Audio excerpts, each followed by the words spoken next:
Equipment. Power means service. Power means protection. And most of all, power means power. Power. With technicians certified in Briggs, Kawasaki, Kohler, and Honda. And we offer for sale brands like Grasshopper, Echo, Husqvarna, DR, and Generac. We service and repair most outdoor power equipment brands. And if it's work gear, we've got you covered too. With arborist, forestry, and lineman gear. At 1680 Highway 192 East, we're open weekdays 8 to 5. With options for financing, we are locally owned and operated. Find LPE on Facebook or phone 606-389-5535 for London Power Equipment. Homecoming. It's not just about coming home. It's about being home. It's about having a place to kick off your shoes, express yourself, and grow, while embracing the things that matter most. It's having a place to call your own. And it all starts with this. Welcome home.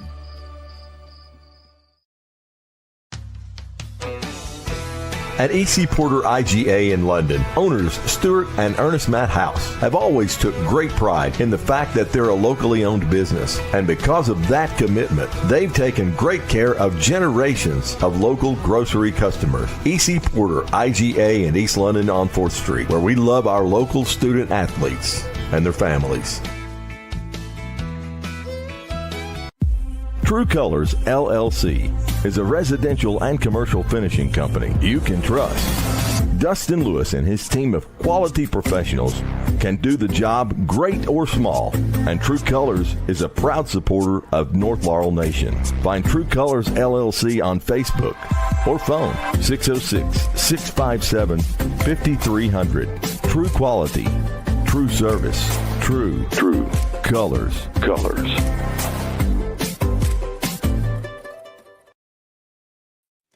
Good evening. Welcome into North Laurel High School for its opening night of the 2026 high school football season.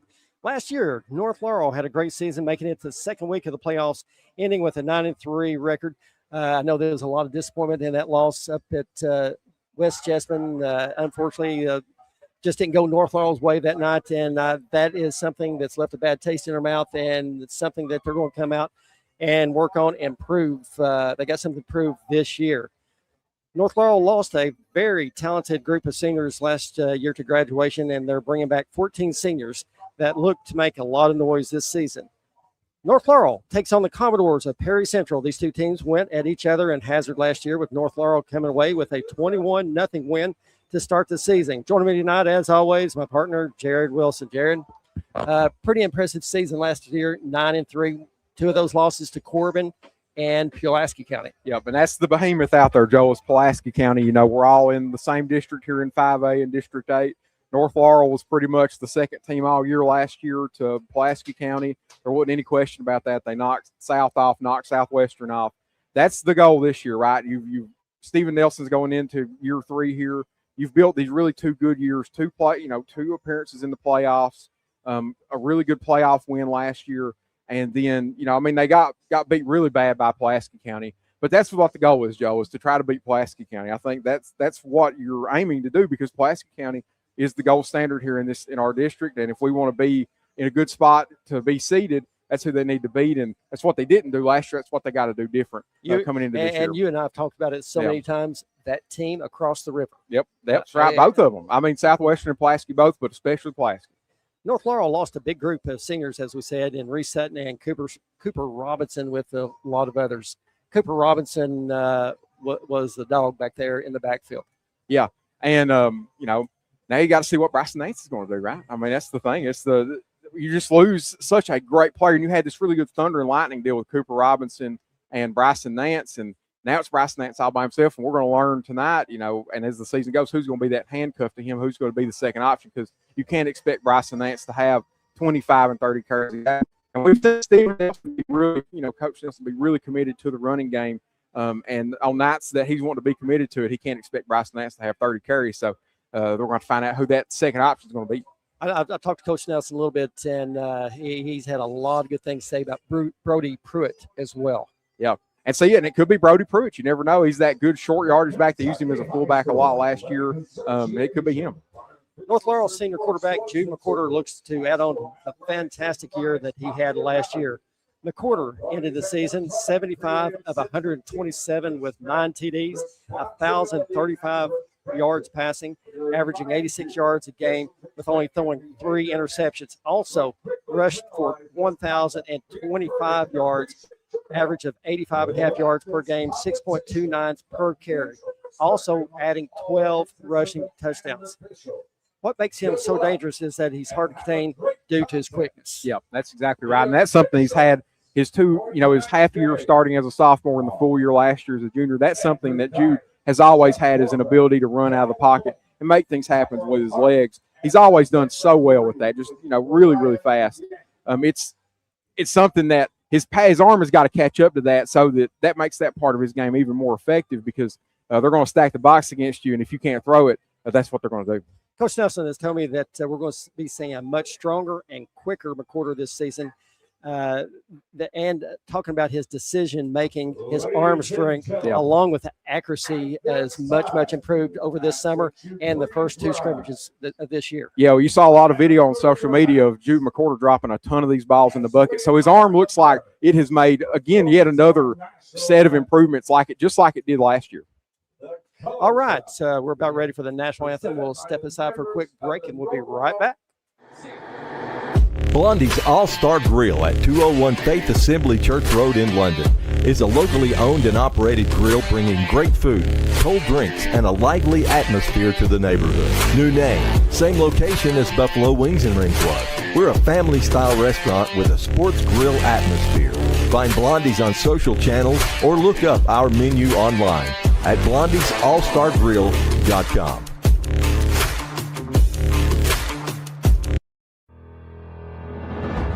At London Medical Properties, which includes London Women's Care and Baptist Health in London, we want everyone to know we support a healthy lifestyle in our youth, and we feel there's no better way than sports. We proudly support and stand by all of Laurel County's young athletes.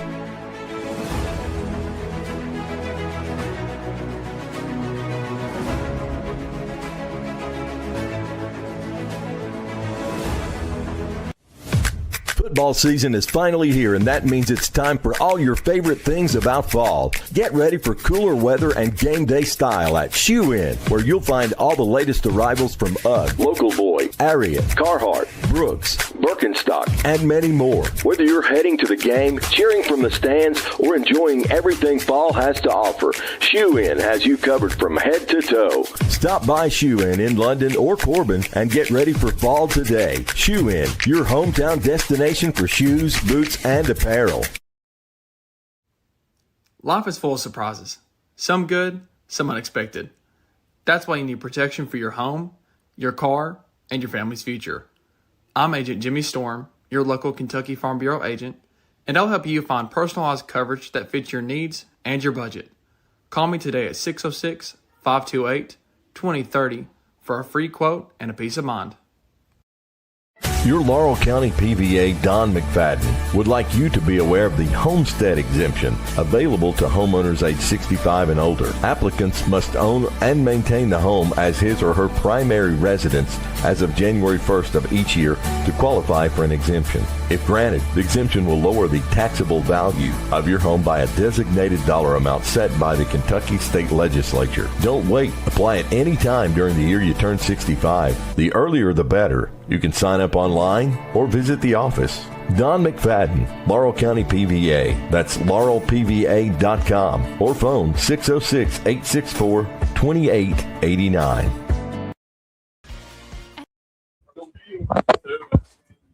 All right, we're about 3.5 minutes away from kicking off the 2026 football season. Bryson Nance looks to carry the load this year as tailback. Last year, he carried the ball 48 times for 312 yards and 3 TDs. He's another one that Coach Nelson has been very impressed with through the summer workouts, talking about how much stronger he has gotten and how he's really, the 2 scrimmages he had, that Rockcastle and Russell County both had a lot of trouble bringing him down. Yep. And, hey, we saw him, there were a couple of games last year, he was electric. So, you expect to see all that improvement. He's had no offseason to continue to work and get stronger, and we're going to see a whole lot of that improvement tonight. Cam Anderson is another one that we'd absolutely have to talk about. He's back and healthy after missing 5 games last year to injury. Anderson brings a lot of speed to the receiving group. He had 253 yards receiving with 3 TDs before his injury. Also, Anderson is a super talented place kicker that Coach Nelson is comfortable from 50 yards and in. He has made several this year from 60 yards in summer drills and scrimmages.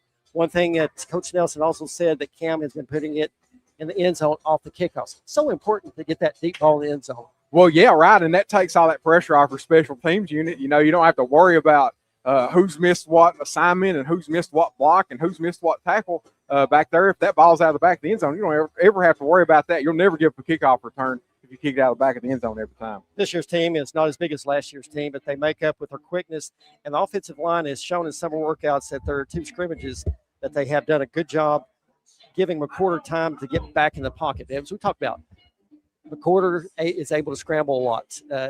Teams have a hard time containing him. Coach Nelson's really, really impressed with the quickness and the long arms that these guys got. And so he says, you know, we'll see early how they're able to protect Jude.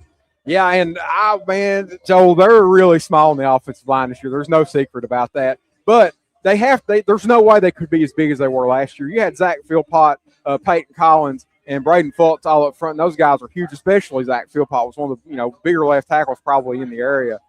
So obviously you're going to be downsized, but even for their size, they're small, especially with the tackles I was noticing. So that's going to be something we'll have to watch all year, see how well that offensive line does, being just a little bit undersized. Another player to watch just might be a sleeper and going to be overlooked by a lot of teams. Coach Nelson is Hurley at safety. Said he's been very impressed what he's brought in summer workouts and the first 2 scrimmages. North also has got some other players back that's had a great season as well. Brody Pruitt, which he had 27 solo tackles, 106 assisted tackles for a total of 133 tackles. Braxton Fultz had 414 receiving yards with 4 TDs, also had 70 tackles. And Jude McCorder, playing both ways, also had 69 tackles. So North Laurel has their 3 top tackle leaders back this year. Kind of looking at some last year's stats from North Laurel. They averaged 24 points a game, giving up just 13, averaged 229 yards rushing, giving up just 76 for the opposing team. They averaged 86 yards game passing, giving up 137 through the air. Looking at both these teams, North Laurel and Perry Central have met 19 times, going back to 1998 with North Laurel leading this series 11-8. North Laurel has also won the last 3 meetings. Perry Central had a record of 3-8 last year, averaging 20 points a game and giving up 29. They averaged 160 yards on the ground, and they allowed 197 rushing yards a game. They averaged 105 yards through the air and allowed 135 passing yards. Parker Maggard is back at quarterback. He was 95 of 175 for 1,072 yards, 7 TDs, 12 interceptions, with 55 rushing attempts with a negative 48 yards. So we'll see how that's made a difference from last year to this year.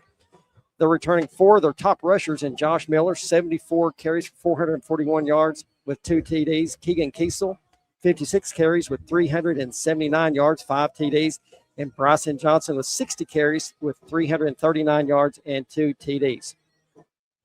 Their leading receiver is also back. All right, we are about ready for the 2026 season to kick off between Perry Central and North Laurel High School.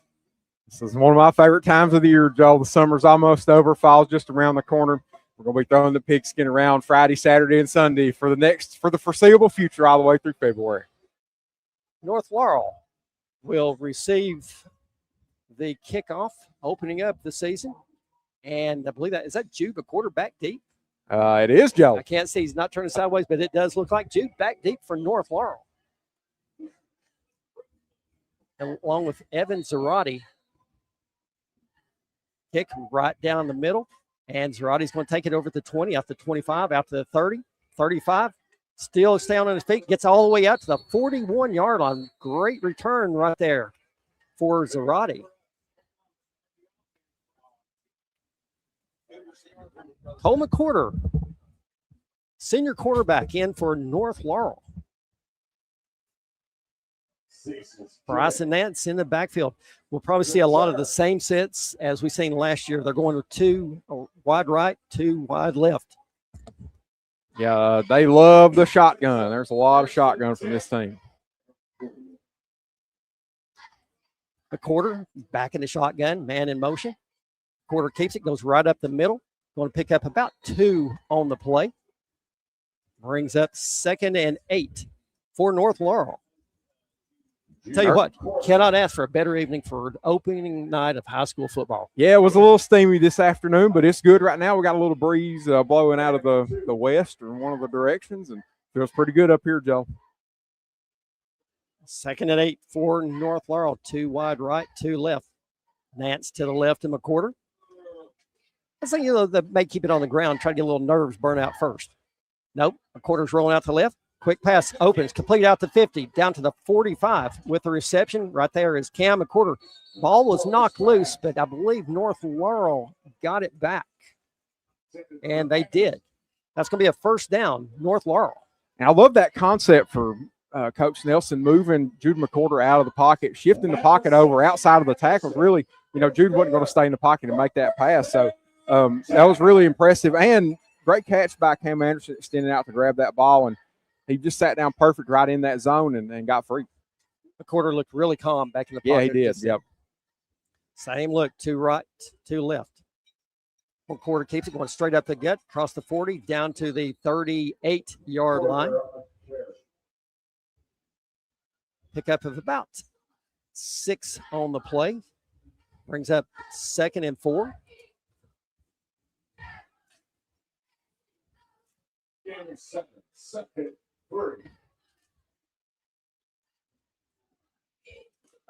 North Laurel's offensive line looking really strong so far. Yeah, well, that was a really, really big hole busted in the middle. Nance to the right of McQuarter. McQuarter dropping back. It's complete out in the flat, out to the 40, and across the 35, and that should be enough for a first down. That's complete to Braxton Fultz. And they are moving the sticks. Those screen passes early on in this game, those are easy completions. Especially Perry Central, they're playing very conservative, leaving a lot of space. Those screens are going to be there for North Laurel. They need to take advantage of them. 1st and 10 from the Perry Central 35-yard line. Quarter stand back in the gun. Nance gets it straight up the middle, out to the 30. He's hit, staying on his feet, and drugged down at the 29-yard line. Brings up 2nd and 4. Gain of 6 for Nance. You got to love Bryson's patience there, just taking it easy, finding where the blockers was. He had a blocker come over and seal that defender off that got free. And it was just a great patient run by him. A lot of times they're panic out back there. Quarter stand back in the gun. Gives it back to Nance. Cuts straight up the middle, across the 25, stays on his feet, and gets down to the 21-yard line. That's going to be another first down, North Laurel. Man, you got some excitement here from Colton Prime, one of the holdovers from that great offensive line last year, playing the right guard position. Man, he's pumped up, fired up, high-fiving his teammates. So excited about that run. He made a great block on that play that got Bryson Nance free. 1st and 10 from the 21-yard line for the Jaguars. 2 wideouts right and left. Nance to the left of McQuarter. McQuarter dropping back, rolling to his left, looking to pass, throwing to the corner of the end zone. And in and out of Anderson's hands. Great pass right there by McQuarter. And Cam Anderson had a couple steps on the corner there for Perry Central. Was open. I mean, he was open. And see, those are the kind of throws that Jude McQuarter, he's coming this close to making, right? I mean, he's almost becoming a complete quarterback. If he can start nailing those throws, especially in these high-pressure moments, like early in this game, the sky's the limit for the kid. 2nd and 10 for North Laurel. Man in motion left. McQuarter to Nance, right up the middle. He's down to 10. 5. Touchdown, North Laurel. A 7 Earth Movers touchdown. North Laurel scores the first points of the 2026 season with 8:43 left on the clock. And And they felt good about their matchup with Colton Prime over there on the right side. Made it easy on Bryson Nance. Cleared him a big old path to drive through for that North Laurel touchdown. And definitely some earth move by that North Laurel offensive line. Cam Anderson on for the extra point. One area of concern for Coach Nelson said was their snapping. Okay. Said they've had a lot of issues. They've really been working hard on this area. And it's blocked. And we saw that. That was a really slow, high snap. So that's definitely an area he was concerned about, and we saw it here on the very first snap. Yeah, they've had some questions at long snapper who was actually going to be the long snapper this year. I don't know that they knew for sure, and we see right away big problems with that. Like you're talking about, Joe, that snap's got to get out of there quick because this Perry County line, they're coming, and they're on this big field goal rush, and you've got to get that ball back there, get it held quick, and you have to give Cam Anderson a chance to get the ball up over the line, and he just didn't have a chance. Caden Gibson back deep for Perry Central, received the kickoff from Cam Anderson. And we'll see as the game goes, Cam Anderson, being wide receiver, what kind of toll that takes on his leg. Yeah, and that's something, that's definitely an impact. A lot of, not every kicker probably is the athlete that Cam Anderson is. And, yeah, it takes some toll. He loses some stamina as the game goes on. It's just natural.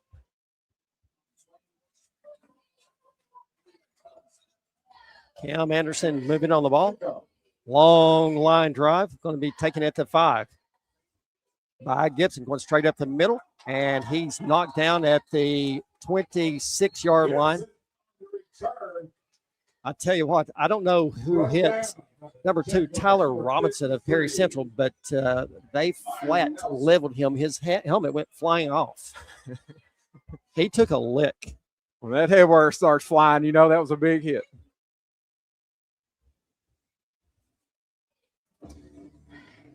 Now, Joe, I'm interested to see what this defensive line is going to look like this year. I agree. It is no secret how much I loved Reese Sutton last year and how great a player he was for this North Laurel defensive line. Well, Joe, he ain't in the building no more. He's moved on to better things, moved on to college. Now we got to have somebody step up front and fill that void and be that disruptor that Reese Sutton was up front. Absolutely.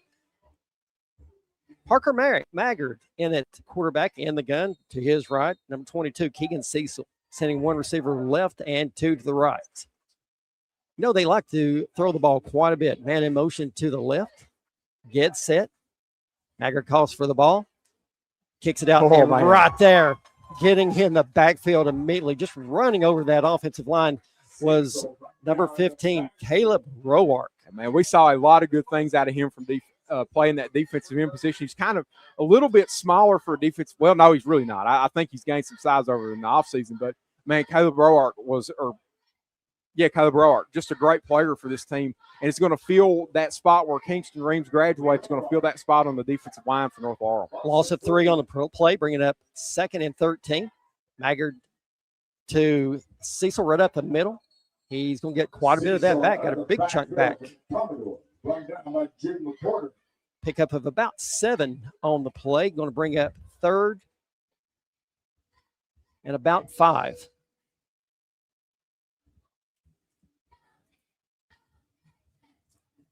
Just looking at Perry Central's line, got a lot of size right there. They sure do. Sure do, Joe. Especially up front, man, or especially in those interior spots. They've got a ton of size.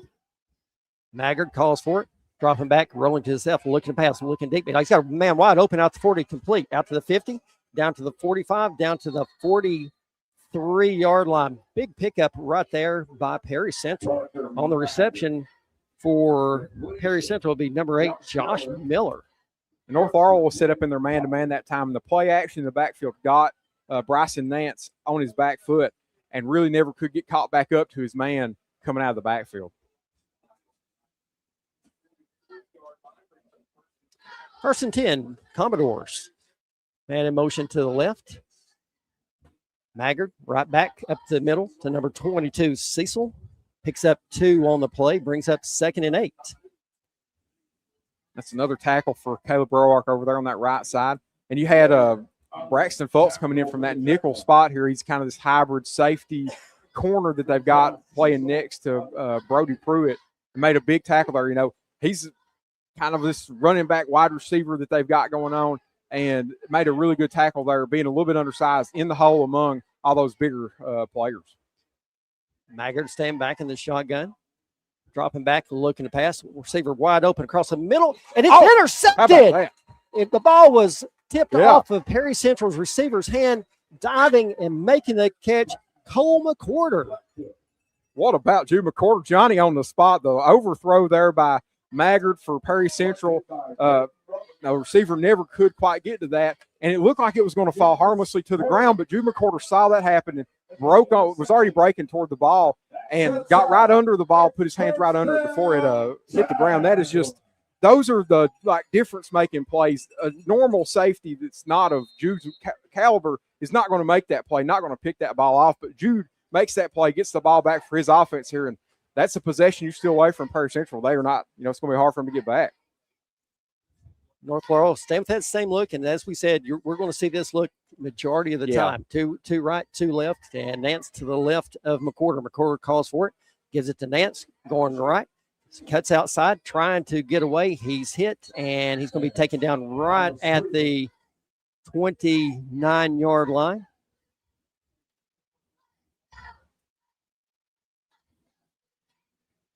And they were loving all their runs to the right side right now, the right side of that.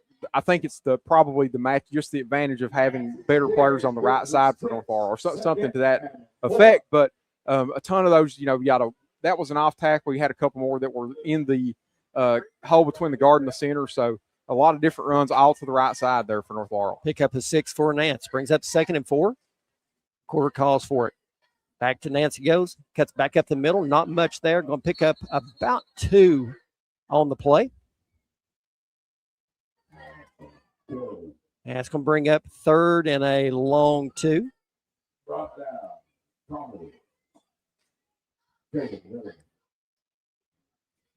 This early in the season, how big of chances do you take with McCorder really just putting it in his hands and letting him run with it? Oh, man, I don't know. I say take all the chances you can. Take them, let him do whatever he wants to, whether it's run it, throw it, whatever Jude wants to do. Be aggressive with it. And I know what you're saying. You don't want to see him get hurt this early in the season, because if he gets hurt, what does it look like behind him? It's probably not all that great. So I'm with you, Joe. But, got to kind of feel this game out and see if they need him or not. McCorder takes it right up the gut, and that's going to be enough for a North Laurel first down.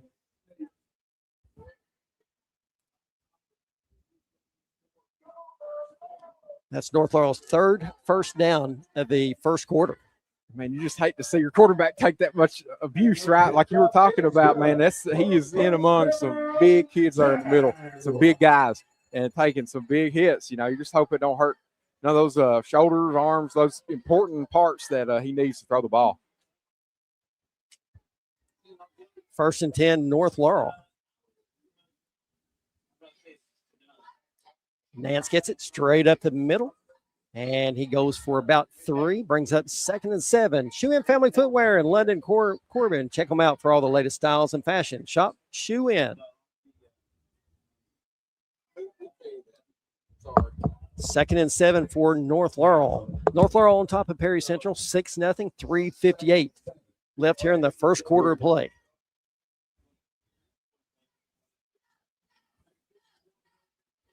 Quarter and Nance in the backfield. 2 receivers right, 1 left. Right back to Nance he goes. And not much there. And they're going to give him maybe a yard on that. Brings up 3rd and about 6.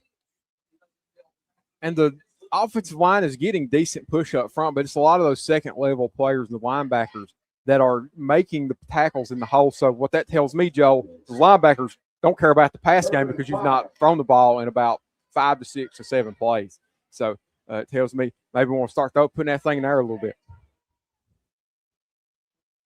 Back to the original look. 2 receivers right, 2 left. Brody Pruitt to the left. Quarter drop back, look to pass. And it's caught right at the sticks. I believe they may mark it just short, and they are. It's about a half yard shy of the first down. Early in the game like this, roll the dice. Absolutely. And go. 4th and maybe just about a yard. Yeah, it's probably about a foot. Yeah. So, yep. Heck yeah, go for it. This is, even if you punt it here, your gain not all that awesome. You're going to only gain about 30 yards of field position, so might as well go for it. We're seeing pretty much what we have seen in the past right here. Yeah. They're bringing in the big dogs, and they're just going to line the quarter up. And Coach Nelson is going to take a timeout. We'll step aside and we'll go with them. You're listening to North Laurel Athletics on the home of the Jaguar Broadcasting Network and WJT 98.5. Life is full of surprises. Some good, some unexpected. That's why you need protection for your home, your car, and your family's future. I'm Agent Jimmy Storm, your local Kentucky Farm Bureau agent, and I'll help you find personalized coverage that fits your needs and your budget. Call me today at 606-528-2030 for a free quote and a peace of mind. At London Power Equipment, power means service, power means protection, and most of all, power means power. Power. With technicians certified in Briggs, Kawasaki, Kohler, and Honda. And we offer for sale brands like Grasshopper, Echo, Husqvarna, DR, and Generac. We service and repair most outdoor power equipment brands. And if it's work gear, we've got you covered too. With arborist, forestry, and lineman gear. At 1680 Highway 192 East, we're open weekdays 8 to 5 with options for financing. We are locally owned and operated. Find LPE on Facebook or phone 606-389-5535 for London Power Equipment. Welcome back to North Laurel High School. North Laurel facing a 4th and very short from their own 44.5-yard line. Got to get about 43.5-yard line. Got to get across the 44 for a first down. North Laurel's bringing in the big dogs, putting them out in front of McQuarter, loading up to that right side. McQuarter gets the snap, lowers his head, and he's got enough for the first down. Picks up about 2 on the play. First down, North Laurel out to about the 46-yard line. Jude McQuarter is one of the harder runners you'll ever see, especially for his size. He's not a giant player at all, but he runs. Just runs with reckless abandon, which you appreciate so much if you're his offensive line. So, man, if I block for this guy, he's going to give it everything he's got. And he does. He hits that line wide open, Joe, every time. Bryson Nance back in. McQuarter getting the play from the sideline. North Laurel showing 2 right, 2 left. Nance setting up to the left of McQuarter.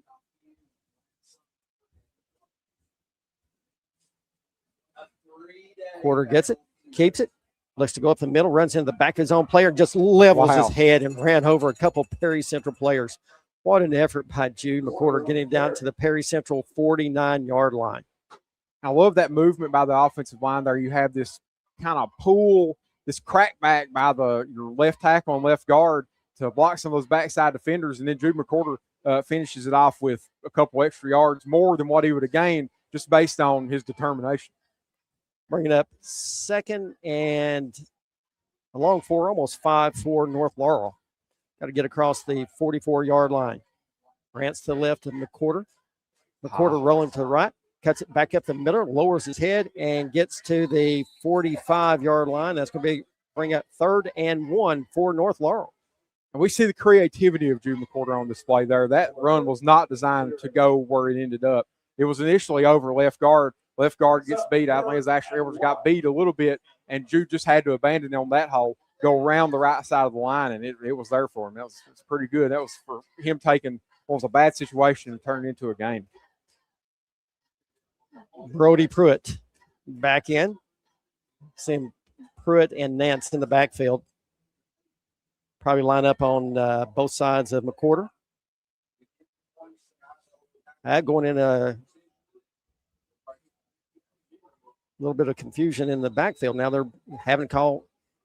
North Laurel had to burn another timeout right there. Coach Nelson was not happy with what was going on right there. A lot of confusion out there by Brody Pruitt and was it Nance? Yeah, they were just not lined up correctly at all. And yeah, that's a timeout you're not going to get back. No, take that timeout with 24.3 seconds left here in the first quarter. We'd like to thank our sponsors. We've got Community Trust Bank, building communities built on trust. Jimmy Storm, your Kentucky Farm Bureau agent in Southern Laurel County, proudly supporting Jaguar Athletics. your Laurel County PVA, Don McFadden, said give them a call, ask them about their homestead exemption. The Palace Family Entertainment Center and Blondie's All-Star Grill believe in Laurel County's young athletes. Also, Cumberland Valley National Bank. Bank better at Cumberland Valley National Bank. Clayton Homes of London, opening doors to a better life when it's Clayton built. E.C. Porter and London Medical Properties proudly support our county's young athletes. Also, True Colors LLC, a proud supporter of North Laurel Nation, and Excel PT for all your physical therapy needs. 3rd and 1 for the Jaguars. Nance in the backfield to the right of McWhorter. 2 receivers left and 1 to the right. Quarter takes the snap, gives Nance. He's dancing, gets across the 44 down to the 42. Another first down for North Laurel.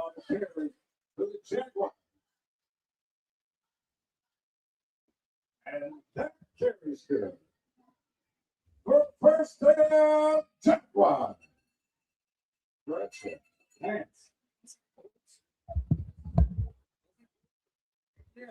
And North Laurel just going to let the clock run out with 5 seconds.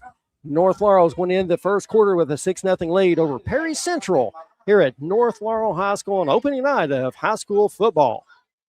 Your Laurel County PVA, Don McFadden, would like you to be aware of the homestead exemption available to homeowners age 65 and older. Applicants must own and maintain the home as his or her primary residence as of January 1st of each year to qualify for an exemption. If granted, the exemption will lower the taxable value of your home by a designated dollar amount set by the Kentucky State Legislature. Don't wait. Apply at any time during the year you turn 65. The earlier the better. You can sign up online or visit the office. Don McFadden, Laurel County PVA. That's laurelpva.com or phone 606-864-2889. The Palace Family Entertainment Center has 60,000 square feet of fun and games, 18 bowling lanes, the largest arcade in town, an indoor go-kart track, a full-service snack bar, and now introducing Crazy Axes, our new axe-throwing facility. Ask us about our bowling leagues and birthday party rooms. Come for the thrills and excitement and stay for the fun. We have it all at the Palace on North Main next to Kroger. Homecoming. It's not just about coming home. Welcome back to North Laurel High School. North Laurel with the ball start the second quarter. 1st and 10 in Perry Central territory, about the 42-yard line, leading the Commodores 6-0. North Laurel scored a touchdown in their opening drive of the game. Bryson Nance marches about 21 yards for the touchdown. McWhorter back in the shotgun. Nance to his left, 3 right, 1 left. McWhorter looks to throw. It's complete out at the 35. Dancing down to the 40, staying on his feet. He's hit from behind, just digging. What an effort right there by North Laurel's Evan Zarate. Big gain right there. Back gain of about 16 yards by Zarate. Joe, I think that was Hurley. Yeah, that's Hurley. Yeah, Zarate's right here. Yeah, that was Dylan Hurley that he was telling us about. That really he's come out of nowhere. He's a senior on this team. Was that not Hurley? really? It was for sure Hurley. Okay. Yeah. Because Zarate's on our all the side closest to us. But yeah, there you go, Joe. That was a good tidbit there. Yeah, absolutely. Quarter dropping back, looking to pass, rolling out to his right, and just over the reach of Nance. Probably not a bad decision right there, because it would have went for probably about a 5-yard loss. Yeah, really didn't have a whole lot on that play, and Jude was rolling. I think that was probably the design, was to hit that little it's almost a bootleg out of shotgun, which really you can't have, but it works nonetheless. And it just wasn't really open. Perry Central saw it the whole way. 2nd and 10 for North Laurel from the Perry Central 27-yard line. 2 receivers left, 1 to the right. Handing off, trying to get outside, and there's a flag on the play. It's Braxton Fultz staying on his feet down to 20. Wow. And staying on his feet down to 15, 10, 5, touchdown, but we've got flags on the field. That's probably going to be holding. That's going to come back. but to say the least, what an effort by Fultz. Man. So what happened on that? I'd assumed it was already over. Did Bryson? How did he end up with the ball? He broke 6 or 7 tackles. Wow, that's crazy. Yeah.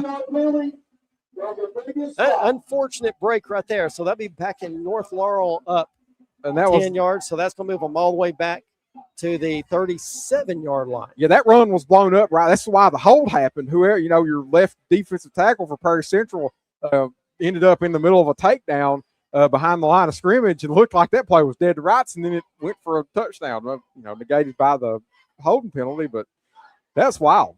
Perry Central, they didn't work on their tackling. Oh, my gosh. Hey, if I was a coach, I'd be losing my mind. I said, boys, he was stopped 10 yards behind the line, and y'all let him score? What? That was a tremendous effort right there by Fultz. Absolutely.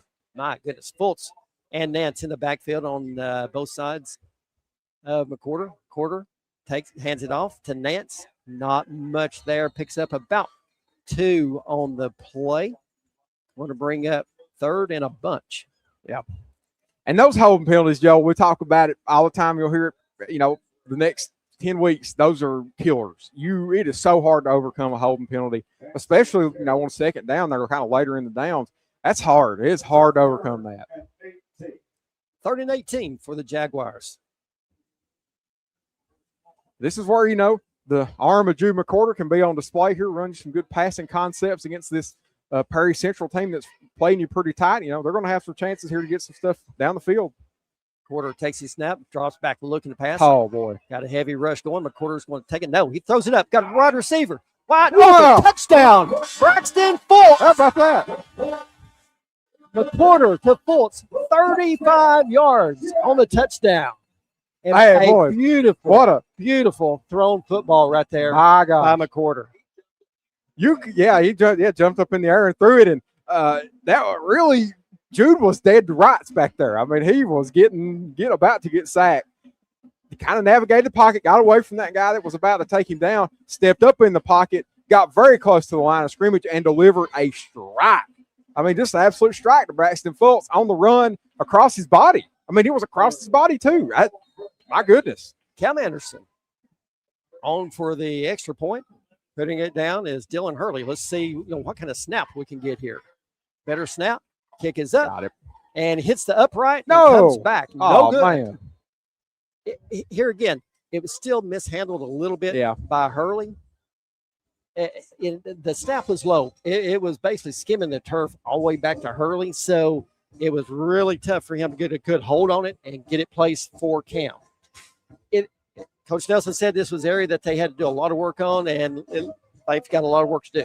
Absolutely, and it's a minute part of the game, right, Joe? Like just holding the snap and snapping it. Nobody really you don't think about it. Nobody thinks about that really. If you're just the casual fan, you're looking at the offense moving the ball up and down the field. But those things really impact the game a lot. I mean, that's a point on the board you missed because your holder didn't get the ball put down right. The snap was all over the place.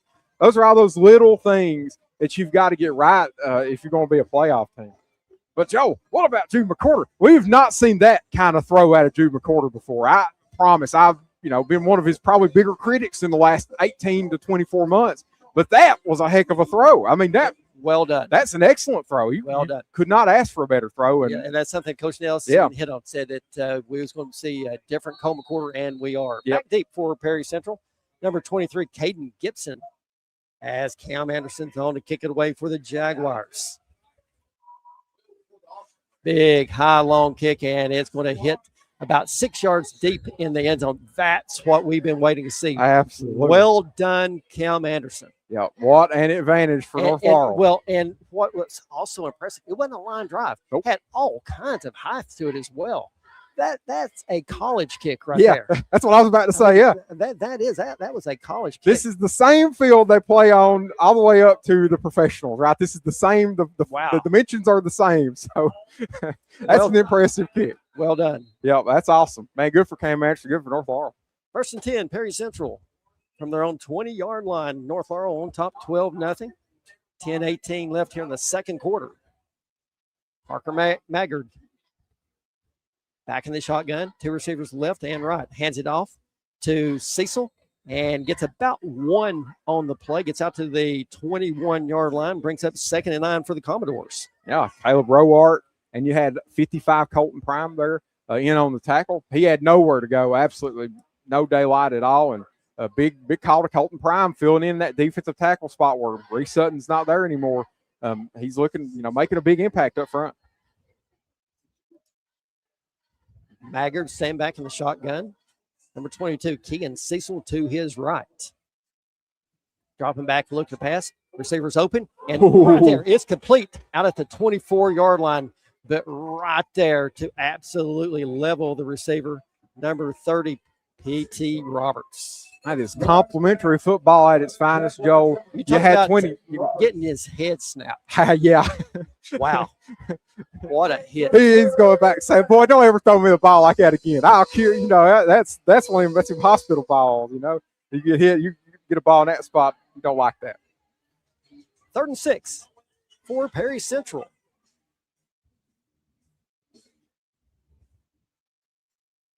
Maggard staying back in the shotgun.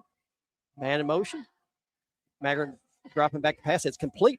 And it's out to the 26-yard line. It's going to be about 3 yards shy of a first down. And looks like Perry Central will be bringing on the punt team. Dropping back for North Laurel is Cole McQuarter. And right here's what I want to see. Watch for any hard snaps, anything like that. Offsides gives them a first down. Watch the football. Absolutely. Yep. Yes. Yep.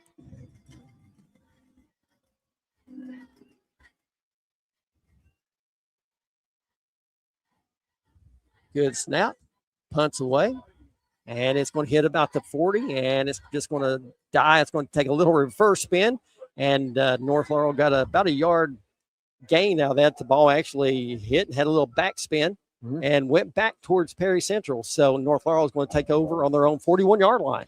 Yep, Joe, that's great field position for this North Laurel offense. They've not had a drive where they've started backed up yet. Been just great so far, and man, if this offense keeps humming like it's been doing the last couple of drives, this is going to be fun.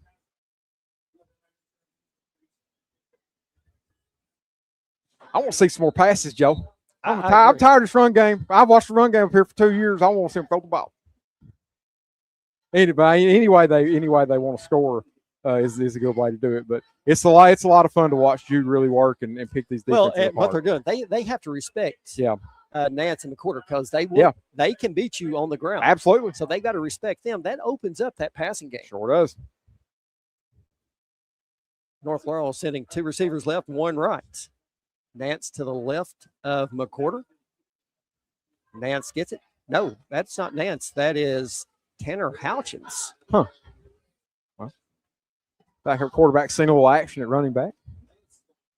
Pickup of 1. No, that was Braxton Fultz. All right, there we go. I thought it was Houchins, but I couldn't see the number very good. But finally turned around and faced us, and it was Fultz on the carry. And, this is good. Get him some experience. Yeah. And I like what they're doing with Braxton Fultz. Really, he's playing the slot now and just carried the ball. They're using him as a hybrid running back and wide receiver. That's very creative. Brody Pruitt is back there to the left of McQuarter now, to right, to left. Quarter with a snap. Pruitt gets it, goes straight up middle, across the 45. Man, across the 50, down to the 49-yard line. That's going to be against North Laurel. All forward.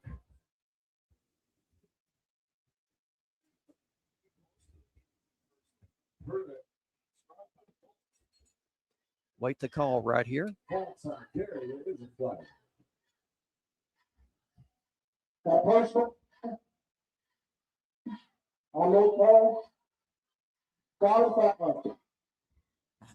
official was cutting out. I couldn't really understand what he was saying. His personal foul for something.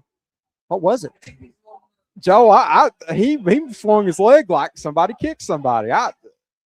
Joe, what that makes me think is that they called something on Brody Pruitt for hurdling that guy. I think he might have kicked him in the helmet or something. I didn't really know that was a foul. I hate that. That was a good run by Brody Pruitt. 15-yard penalty, backs it up to the 36-yard line. 2nd and 15 for the Jaguars. 3 receivers left, 1 right. Nance to the left of McCorder. It's complete. Got the blocks out there, out to the 40. Stand on the feet, down to the 45, 46-yard line. Pick up about 10 on the play. Nice chunk of it right there. Love getting that by a screen. You know, your down the distance situation here is a first and, second, a really, really long way to go. Well, they're going to play back and put a ton of space out And there. we got another flag. Block in the back against North Laurel. That may be the reason the screen works so well, Joe. We blocked in the back. That's great. Well, now they're going to give you all. You can run that screen again if you wanted to. You got all the space you'd ever want in the world. The second and 26, Joe. 25 yard in penalty the last 2 plays. Tough. So that puts the ball all the way back on the 27-yard line. They got to get to the Perry Central 49 for the first down. 2nd and 25 for North Laurel. 2 receivers left and 2 right.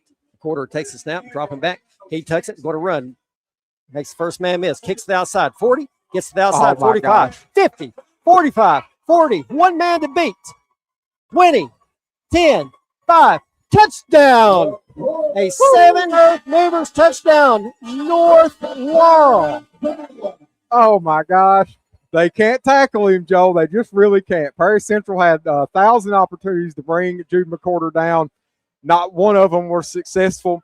And that's awesome. I mean, you cannot ask for anything else out of your quarterback. Take you from a 2nd and 25 to a 2nd and 25 yards to go from the 20 and score a touchdown. That's awesome. That's awesome, man. You just cannot be more happy for about 73 yards. Yeah, wow.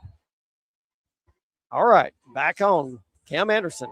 3rd time's the charm. Yeah, they're getting a lot of practice for this, a lot of live practice for the extra points. Hurley putting it down. And we've got a whistle.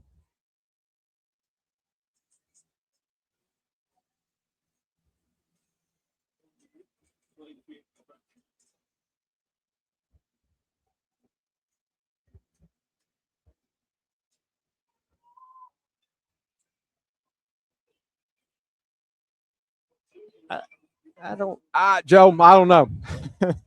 I don't You had know. a personnel change. I'm not sure what the deal was there. I don't know. Coach Nelson is talking. Yeah, Gage Baker came off the Baker. Yeah, I don't know.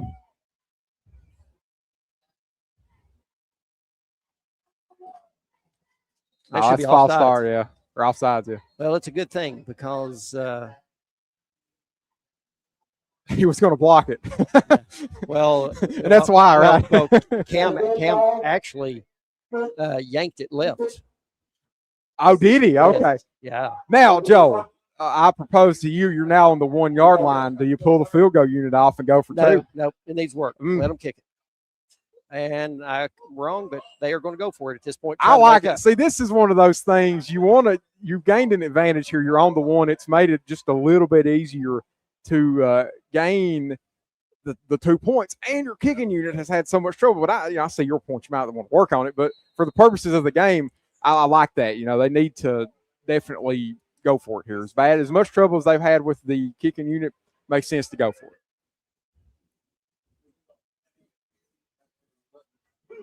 Ball spotted on the 1 yard line. They're putting the big dogs up front. McCorder going under center. Nance in the backfield. Porter gives it to Nance and walks in for the 2-point conversion. North Laurel on top of Perry Central, 20-0. 6:50 left here in the second quarter. I tell you, we said it so many times last year. North Laurel can strike at any time. Yep. Don't ever count them out. Absolutely. And Joe, a lot of it stems from number 10 back there. We've seen one through the air with him with his arm. A great pocket presence, great pocket movement, and a strike, a touchdown to go. And then now we see his legs on display in a 2nd and 25, a situation where Perry Central is given a ton of space, but you've got a lot of opportunities to tackle him. Perry Central couldn't make one of them. It's because Jude McCorder is just an incredible athlete, and All that work he's put in the off season is definitely shining right now. Tonight, we're seeing the fruits of that on the field, and North Laurel's benefiting from it. Could not ask for a better player at that position than Drew McCorder right now.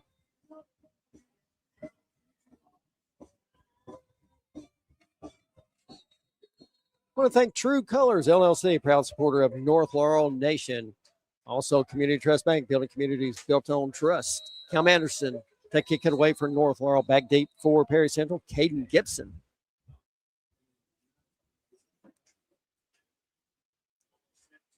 And we've got an official telling North Laurel coaching staff something. I don't know.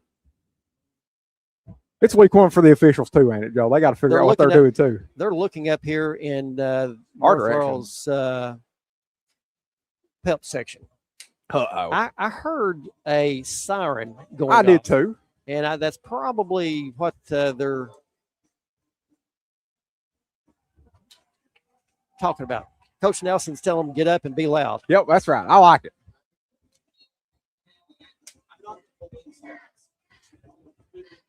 All right, now we're ready. Cam Anderson moving on the ball.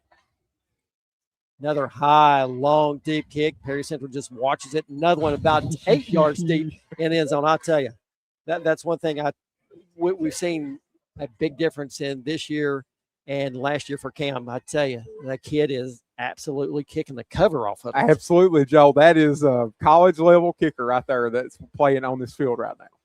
One thing they've got to do, though, got to figure out the extra the points. Yeah, I don't. situation. It ain't him. I don't think. I think it's the people around him. It definitely is not Cam. They Yeah. got to find somebody to get the ball to him. Maggard staying back in the gun for Perry Central. One receiver right, two to the left. Maggard gets it, dropping back, rolling to his right. Oh, man. Got a receiver open out at the. Oh, Lord have mercy. Fultz That's is it. going to take it. Oh, dearie me. 7 Oh, Earth Movers. Lord have North mercy. Laurel touchdown. Oh, a pastrami on rhyme from Maggard, Joe. That was awful. He had Caleb Rower buried down on top of to it. Yeah, it was. It looked like he meant to throw it to him. And then Caleb Roark not only put the pressure on him to make him make that throw, Caleb Roark then dismantled him back behind the line of scrimmage and took away any possibility of the tackle. And that's 6 more points for the Jags. And Joe, nights like this are fun. Man, it's fun. Gosh almighty. Wish it was like this all the time. Pick 6 for Fultz. Absolutely. That's 2 touchdowns for him tonight. One on offense, one on defense.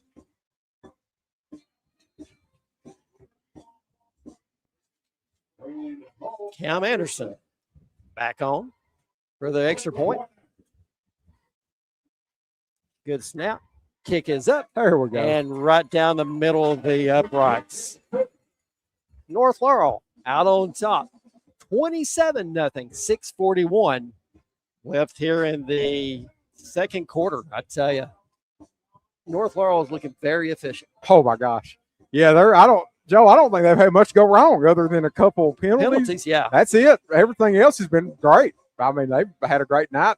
And it's early, Joe. We got a long way to go. This is going to be a fun night. A long night for the Commodores and a long bus ride back to Hazard. But it's early. Cam Anderson back on.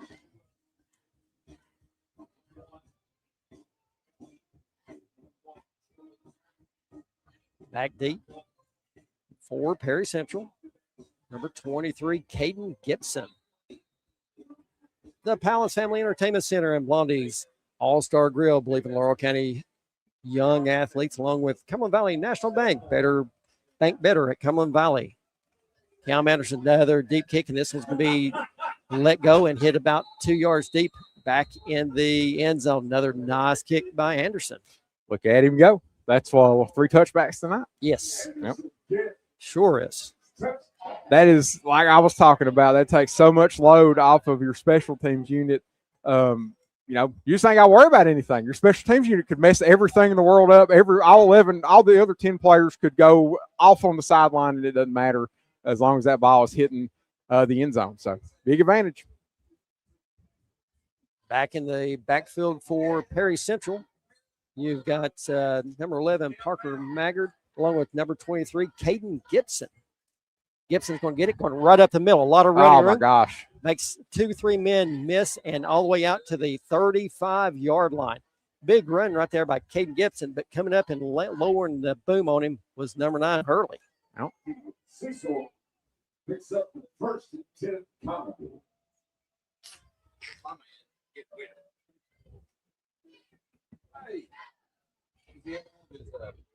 First and 10, Perry Central from their own 35-yard line.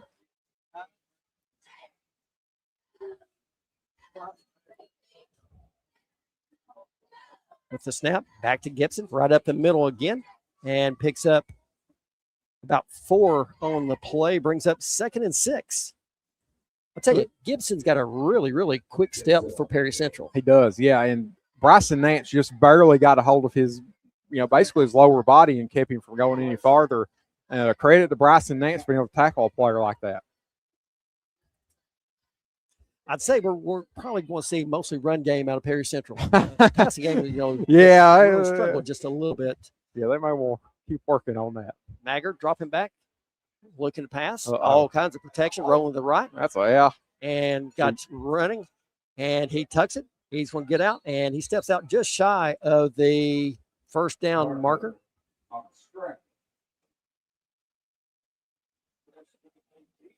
Great coverage by North Laurel. They did, yeah. I mean, you're right. You're talking about pass rush needing to get there. Caleb Roark come a hair of busting loose, but it felt like he got held by the right tackle over there, but they didn't call it. Great coverage downfield. Maggard had nowhere to go. 3rd and short for the Commodores. We'll give it to number 23. Right up the gut again is Gibson. That's going to be a first down. Perry Central gets it over to the North Laurel 49-yard line. Pick up about 7 on the play. Another nice run by Gibson. Yeah, seeing a little bit of fight out of this Perry Central team, North Laurel, man. I know you scored 4 touchdowns. We got to stay in the game. You don't ever relax. No, you can't ever relax, not for a second. Oh, gosh. Like there goes timeout number 3. Yep.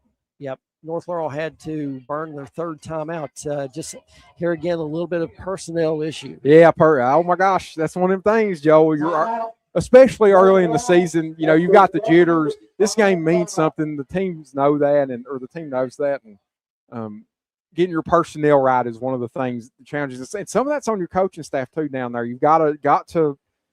That's what one of your coaches is responsible for, is having the right 11 people out there. Some of that falls on them, and that, they're humans too, and early in the season, they're going to make mistakes like that. And grateful they happen in a game like this and not one that's a lot closer.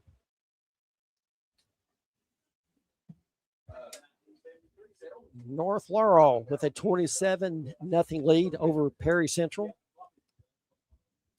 5:15 left here in the second quarter. Perry Central's putting a pretty decent drive together here midway through this quarter.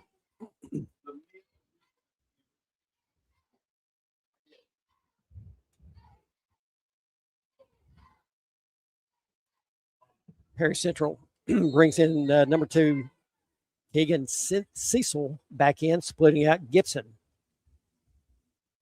He gets it, running left, and falls forward, gets to about the 45-yard line, pick up a 4 on the play. Brings up 2nd and 6.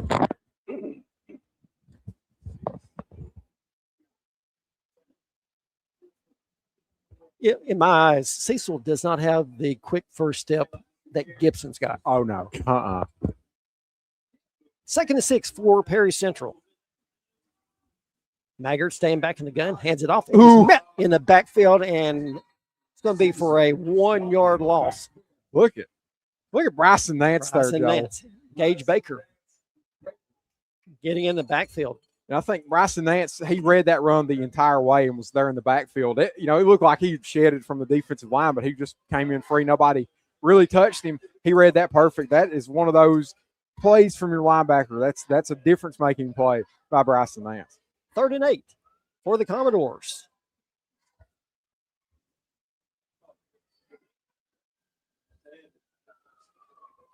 Maggard back in the gun, dropping back, looking to pass. Got a receiver open out at the 40. It's caught. And diving for the first down, and that's going to be enough. That's going to be a Perry Central first down. Nice catch and second effort by Perry Central's number 10, Jackson Collins. Yeah, and that pass was off target to Collins, and he really had to fight for his life to come back to that ball. And when you're in this zone coverage at North Laurel's and you're really anticipating your pass rush getting there, and it just really didn't. And then the other thing is those zones, you've got to feel where those routes are going to curl up at, and they just really were too far inside. Sweep left, and there's Gibson staying on his feet across the 30, down to the 25, down to the 23-yard line. I tell you, North Laurel just can't contain him. Can't stop him. That's two pretty big runs this drive for him.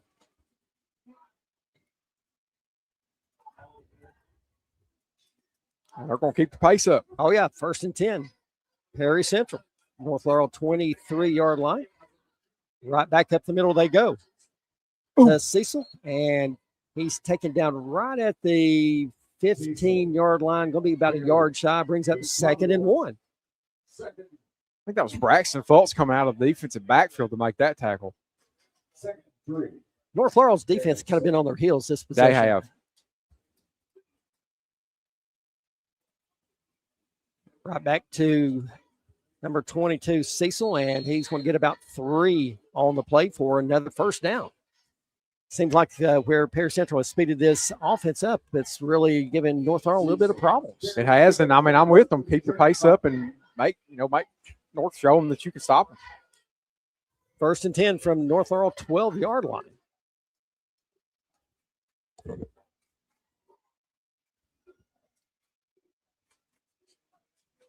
Maggard rolling out to his left, looking to pass. He's got room to run. He's going to take it, go up the middle, lowers his head, and he gets nailed at the 4-yard line. Yep. Lowering the boom right there was Roberts. Real close to another first down. We're going to bring up about 2nd and 1 for Perry Central. Brody Pruitt laid one right in on his helmet also. And just some of the zones are just not – we're not reacting to him running quick enough. You know, you've obviously got to watch those routes behind you, but you got to go attack the quarterback when he's out of the pocket. And, yep, offsides North Laurel. Oh, yeah, that gives – so that gives them 1st and 10.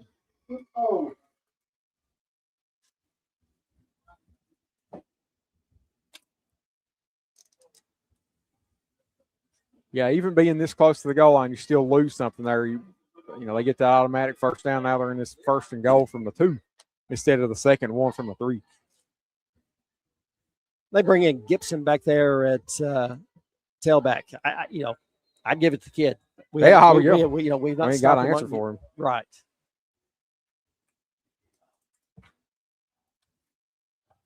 Gibson to the right. He's going to get it. Goes right. Goes right up the middle. And I don't think he got it. Just shy. Yep. He's just inches away from the goal line.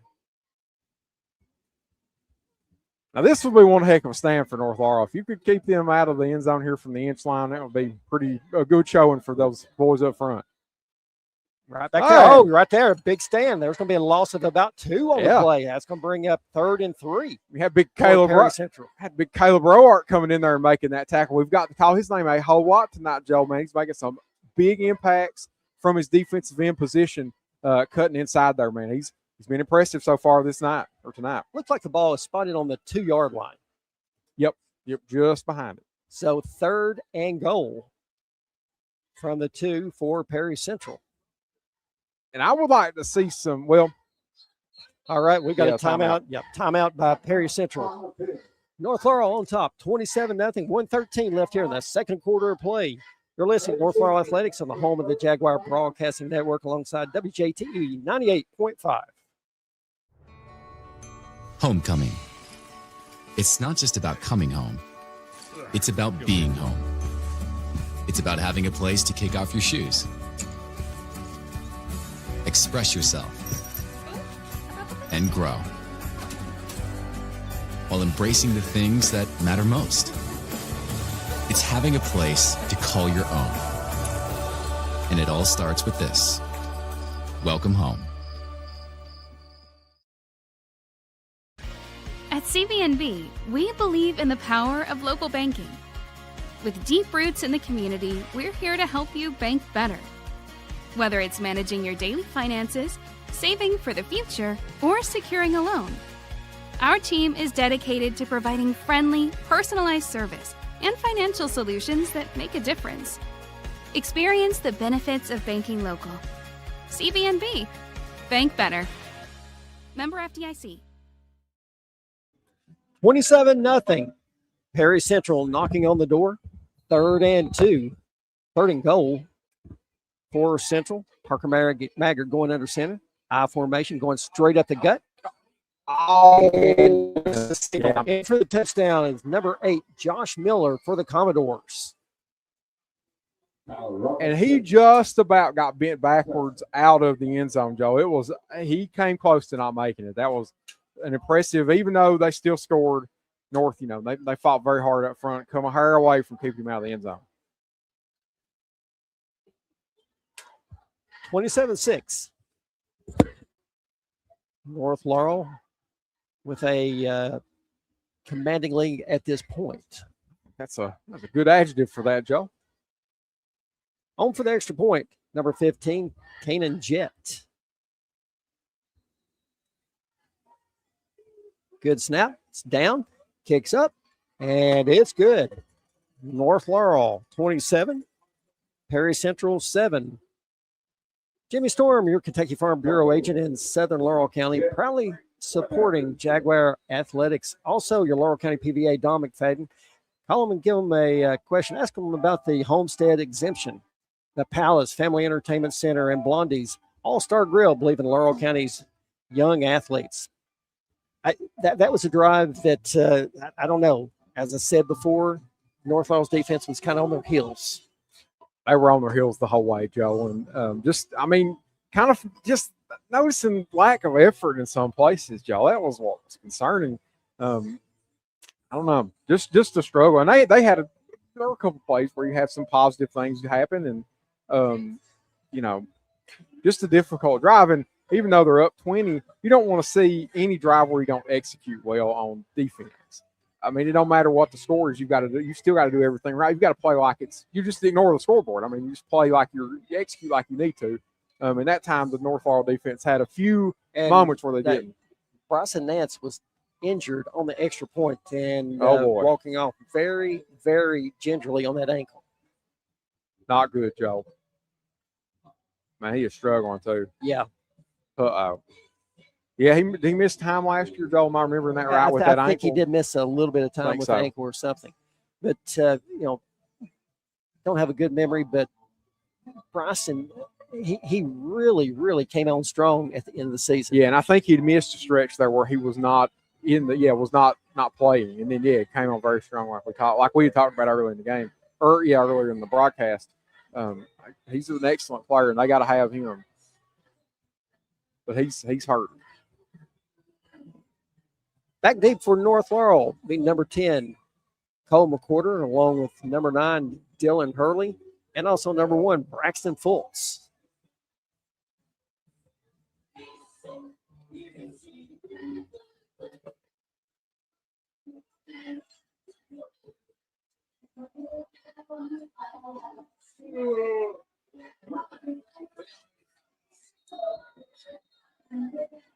Elijah Johnson on to kick it away. A little squib kick up the middle. And Perry Central got it 40, down to the 30, 25, 20. Oh, yeah, you cannot advance. Oh, my gosh, right. Yeah. Whoa. But still, they got the ball back. I tell you, I don't know. Somebody, number 26. Oh, my gosh. Cole Finley. I think he was over there on that side, and he just didn't react quick enough to that, that onside kick. Not good. So Perry Central is going to get the football back here late in the second quarter with 1 minute, 6 seconds. We got to see the North defense really step up. Oh, yeah, right. Yeah, you just got mutilated for about 10 plays, and now you've got to get back out there and fight back. And, we're moments away from this being a 2-score game. First and 10, Perry Central. Dropping back, looking past, throwing deep. Got a receiver open, and it's batted away by North Laurel. Nice defense right there by North Laurel's number 10, Cole McCorder, along with number 30, P.T. Roberts.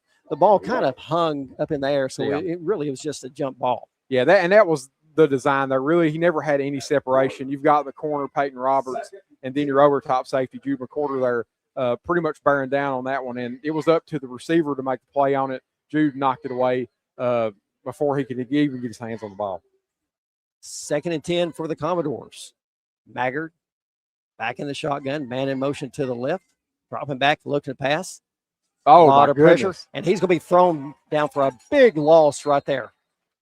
And so that looked like they were setting up a screen, and the screen was not there. And when you can't throw that screen, you get sacked like right away, because the design of that is for your blockers to pull out away and just leave people free. He didn't have the screen open, and he got squashed. Thrown down for a 9-yard loss. Brings up 3rd and 19 for the Commodores. My goodness. I'm throwing cold water on this drive for Perry Central. Ball's all the way back on their own 49-yard line with 34 seconds left here in the second quarter. Maggard staying back in the shotgun. Hands it off, going right up the middle was Gibson. He picks up about 3 on the play. With 15 seconds left. And, man, if you Perry Central, call your timeouts here. Well, it's 4th down. They're going to just let it go. Yeah, 7 seconds. They're going to let the clock go.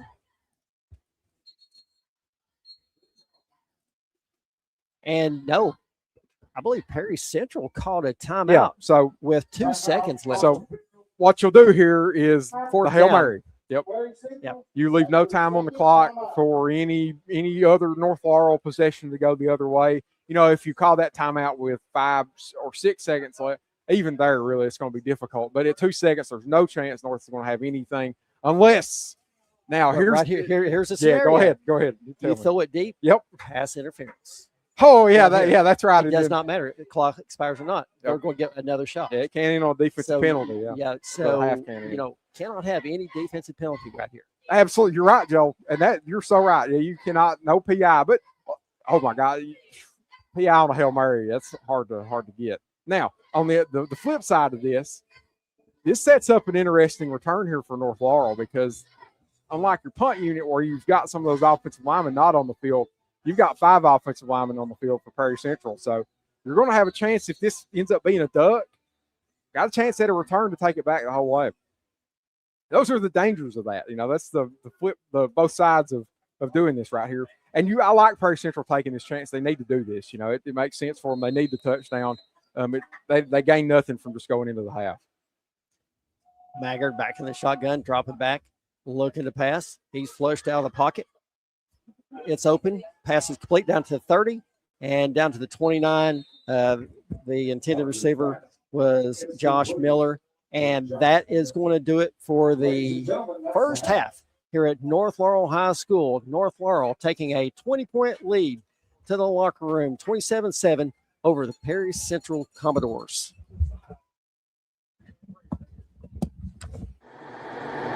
Blondie's All-Star Grill at 201 Faith Assembly Church Road in London is a locally owned and operated grill bringing great food, cold drinks, and a lively atmosphere to the neighborhood. New name, same location as Buffalo Wings and Ring Club. We're a family-style restaurant with a sports grill atmosphere. Find Blondie's on social channels or look up our menu online at blondiesallstargrill.com.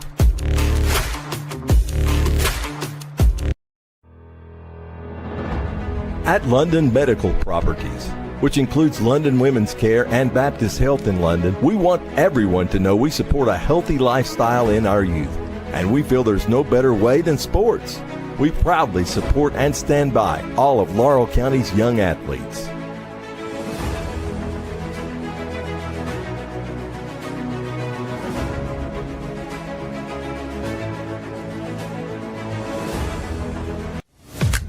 Football season is finally here, and that means it's time for all your favorite things about fall. Get ready for cooler weather and game day style at Shoe Inn, where you'll find all the latest arrivals from UGG, Local Boy, Ariat, Carhartt, Brooks, Birkenstock, and many more. Whether you're heading to the game, cheering from the stands, or enjoying everything fall has to offer, Shoe Inn has you covered from head to toe. Stop by Shoe Inn in London or Corbin and get ready for fall today. Shoe Inn, your hometown destination for shoes, boots, and apparel.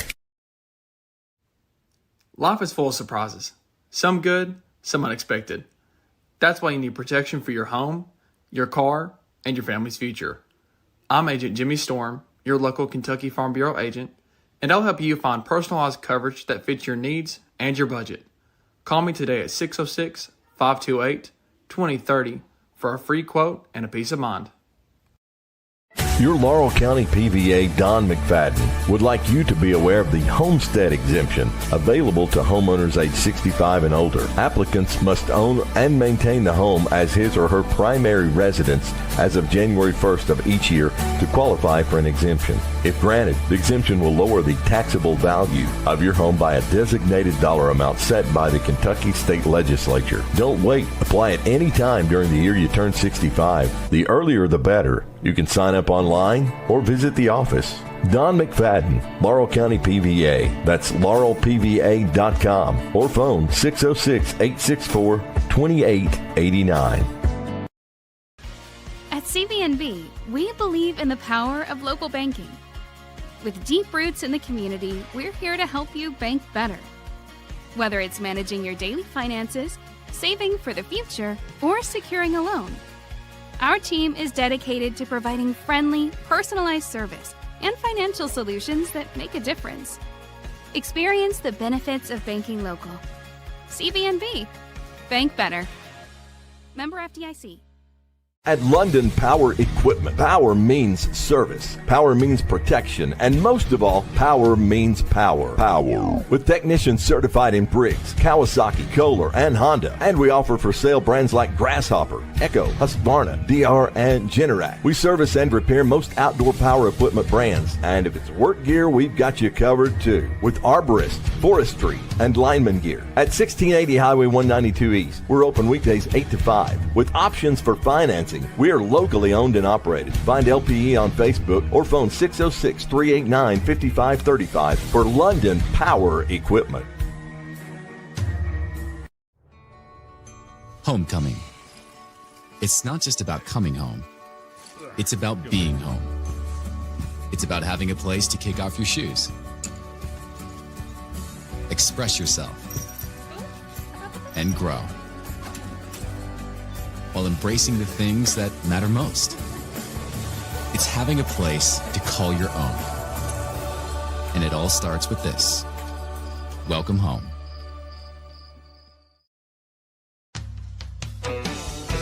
At E.C. Porter IGA in London, owners Stuart and Ernest Matt House have always took great pride in the fact that they're a locally owned business. And because of that commitment, they've taken great care of generations of local grocery customers. E.C. Porter IGA in East London on 4th Street, where we love our local student athletes and their families. True Colors LLC is a residential and commercial finishing company you can trust. Dustin Lewis and his team of quality professionals can do the job great or small, and True Colors is a proud supporter of North Laurel Nation. Find True Colors LLC on Facebook or phone 606-657-5300. True quality, true service, true colors.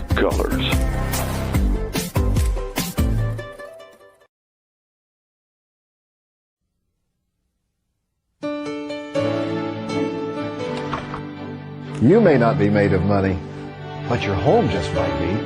The equity in your home can be your greatest financial resource when you need money. Are you looking to make home improvements, pay off those higher rate credit cards, even finance your child's education or take that dream vacation? With a home equity line from Community Trust Bank, you can make your dreams a reality. Community Trust Bank, building communities built on trust. XL Physical Therapy at 87 CVB Drive in London. Eliminate pain, improve mobility. We even offer stroke recovery, sports recovery, and we can help you avoid surgery in some cases. Take it from someone who knows. XL Physical Therapy is the best around. Phone 606-877-4673 or find XL Physical Therapy on Facebook. Let Tanya and her staff of caring professionals at XL Physical Therapy take care of you.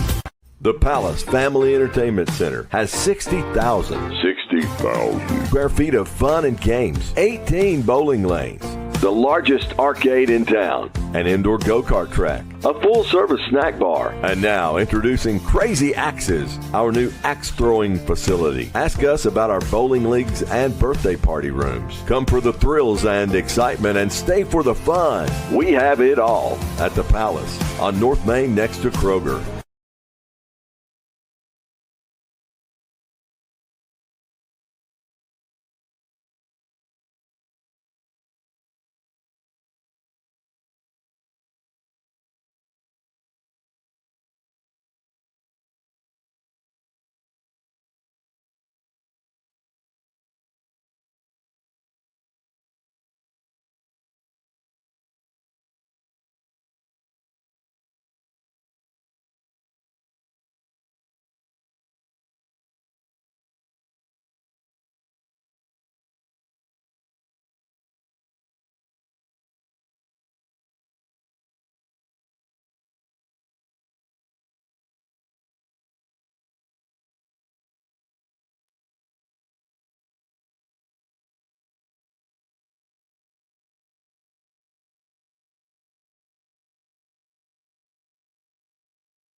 Blondie's All-Star Grill at 201 Faith Assembly Church Road in London is a locally owned and operated grill bringing great food, cold drinks, and a lively atmosphere to the neighborhood. New name, same location as Buffalo Wings and Ring Club. We're a family-style restaurant with a sports grill atmosphere. Find Blondie's on social channels or look up our menu online at blondiesallstargrill.com.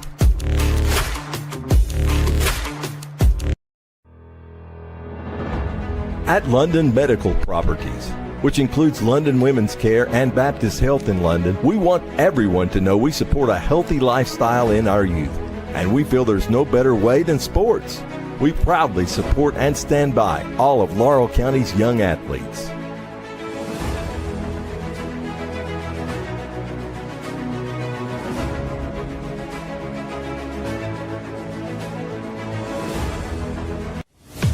Football season is finally here, and that means it's time for all your favorite things about fall. Get ready for cooler weather and game day style at Shoe Inn, where you'll find all the latest arrivals from UGG, Local Boy, Ariat, Carhartt, Brooks, Birkenstock, and many more. Whether you're heading to the game, cheering from the stands, or enjoying everything fall has to offer, Shoe Inn has you covered from head to toe. Stop by Shoe Inn in London or Corbin and get ready for fall today. Shoe Inn, your hometown destination for shoes, boots, and apparel. Life is full of surprises. Some good, some unexpected. That's why you need protection for your home, your car, and your family's future. I'm Agent Jimmy Storm, your local Kentucky Farm Bureau agent, and I'll help you find personalized coverage that fits your needs and your budget. Call me today at 606-528-2030 for a free quote and a peace of mind.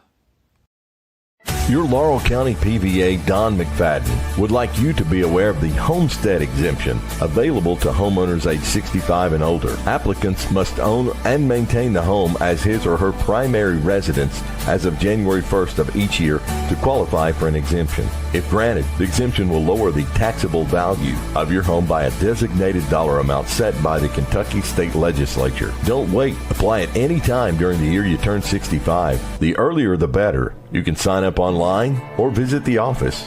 Don McFadden, Laurel County PVA. That's laurelpva.com or phone 606-864-2889.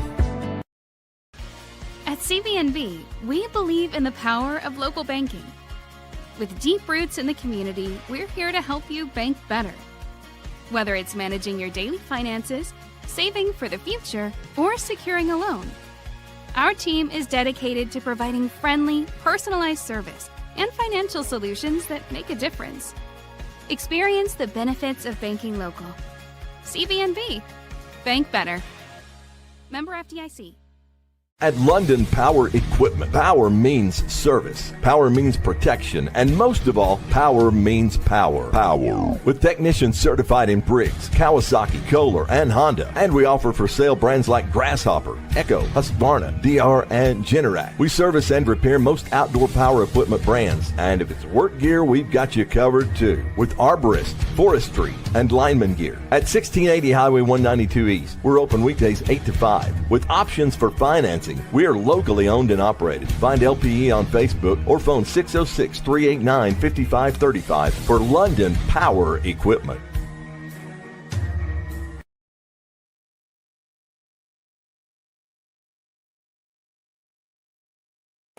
Welcome back to North Laurel High School as North Laurel is on top of Perry Central 27-7 at the half. Joining me right now is the new athletic director, Mr. David Bullard. David, thank you so much for taking time out of a opening night, very busy night, a lot happening. I know you're running in different directions, a lot on your plate tonight, but we appreciate you coming up. Yes, sir. And we wanted to introduce you to everybody out there as you are the new North Laurel athletic director. Yes, sir. Yes, sir. I am. Yeah. Thank you for having me on. I know you come from Lynn Camp. How long was you at Lynn Camp? I was there 31 years. Okay. You know, I'm a Laurel County person, but correct. But yes, I did. I've been at Lynn Camp for 31 years. Taking on a little bit different road from Lynn Camp to North Laurel. How big of adjustment has it been? Well, you know what? I don't think I've had time to think about it yet. I'd say that's very true. Yeah.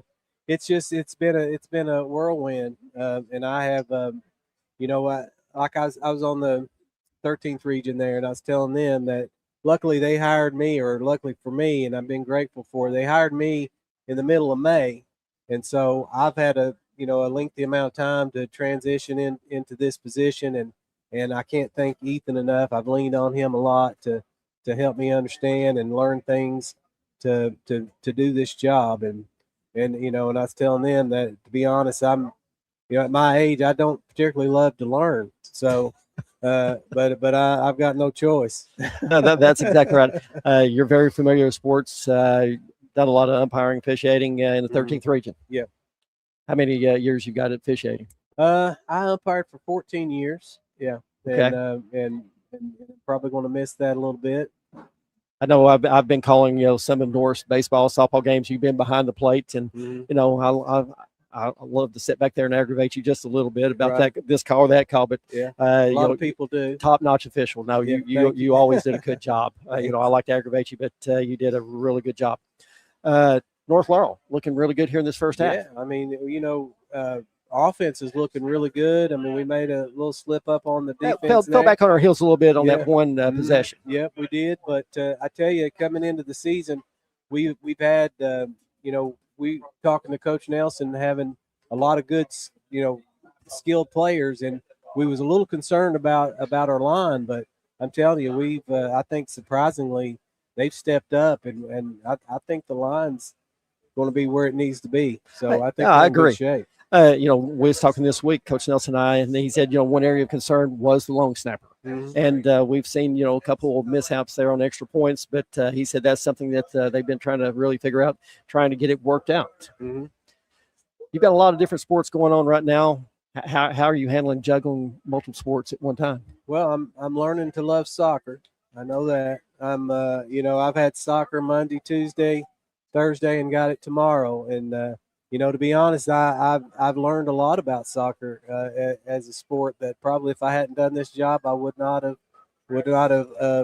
learned much about it. But I'm enjoying it. I've learning the rules and things like that, and it's been exciting to watch the boys and the girls improve. I've not seen the girls as much as I've seen the boys. They've played away here in the last couple of weeks, but the boys has been playing at home, and I've enjoyed watching them. Well, you got volleyball just started. Yeah, we've not had a regular season home match yet, but Monday I think is our first one.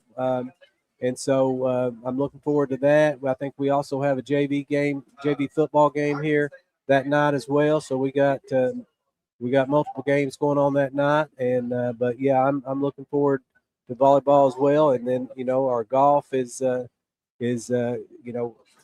probably past mid-season of their season. And right. I was actually girls coach here for 11 years, and you start right at the day after dead period, and basically ends the end of September, first week of October, just depending on when the region's held. Yeah, and so got that. We got a lot of good things going, and we've been successful at talking. We got a new coach for our boys, Jimmy Storm, right? And he's doing which a is a great former job. North Laurel golfer as well, right? He was.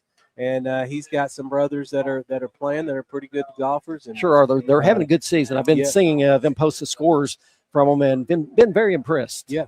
Well, David, appreciate you taking time. Yes, sir. We'll definitely get you back on there. We got another half football getting ready to start. Again, thank you so much. You're doing a heck of a job so far, and looking forward to everything you're going to do for North Laurel. Well, thank you, Joe. I appreciate it. All right. David Bullard, North Laurel Athletic Director here at North Laurel. All right, we're about set to get this second half started. North Laurel puts up 6 points in the first quarter, missed extra point. Head to the second quarter, they get Nance scored that first touchdown from 21 yards. And then in the second quarter, there was a 35-yard touchdown pass to Fultz to make it 12-0 with a missed extra point. And then Cole McWhorter scurries 73 yards for another rushing touchdown, and the 2-point conversion by Nance to make it 20-0. And then an interception by Fultz on the next series. He takes it 26 yards. The extra point was good for 27. Perry Central held scoreless there in that first quarter. They punched in 6 points with the extra point, make it 7-0 late here in the second quarter. Cam Anderson moving on. Kick. It's going to be taken about 3 yards deep in the end zone. And the play is blown dead right there. Is that something? I am not for sure. I don't know if I don't know. Can you bring it out of the end zone? Yeah. In high school? Well, I don't know about high school, but every other form of the sport, I think you can. But I don't understand. I don't either, Joe. We'll have to get a clarification on that one. Yeah, we will, because I think you're allowed, if you take it on the back line of the end zone, you can take it out if you want. It's not smart, but you can. I don't know. I'm not sure, Joe. 1st and 10 from the 20 for Perry Central. Maggard back in the gun. Fakes. Throws it up the middle. Got a receiver wide open. Out at the 45. He gets it down to the North Laurel 41-yard line. Right there's the fellow that we've been talking about for Perry Central, number 23, Gibson. Wow. North Laurel just had a huge problem trying to contain him on that one long possession. And there at the second quarter. Yeah, I mean, that's him, the wide receiver. He's playing wide receiver and just cut down the middle of the defense and was open. That's crazy. Right back up the middle they go with him, and picks up about 4 on the play, brings up 2nd and 6. That was a 40-yard completion from Maggard to Gibson. Man, we were talking about their struggles on offense passing the ball, and that was an excellent throw. Gibson gets it back, going right up the middle, following that big line. Gets it down to the North Laurel 34-yard line, brings up 3rd and 2 for the Commodores. And just punched in the mouth right here early, Joe. But, they got him in a 3rd and 2 situation to get him off the field. But, and, Perry Central had all the momentum there to the second quarter, and it's carrying over to the start of the third. Absolutely. 3rd and 2. McQuarter and Gibson in the backfield. Hard count right there by Maggard. Did not get North Laurel. Gives it right back to Gibson. Goes right up the middle, and he's going to be taken down about a yard shy of the first down 6. At this point, Perry didn't go for it. Oh, yeah, they have to. Yeah, there's no question. In North Laurel territory. And it's going to be 4th and 1. Here again, watch the hard counts. We just saw Maggard try to get North Laurel to jump right there.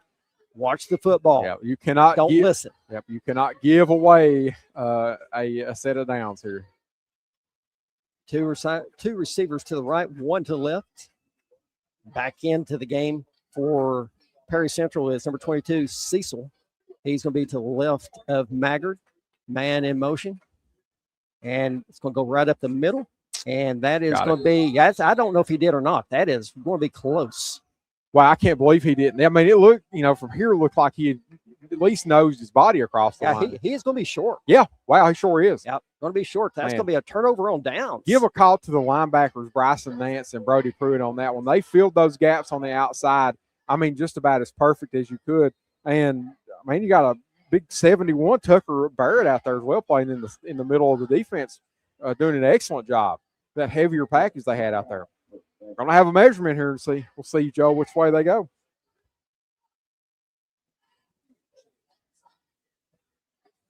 I'm not the head coach, but you got to look at what Gibson has brought to this game.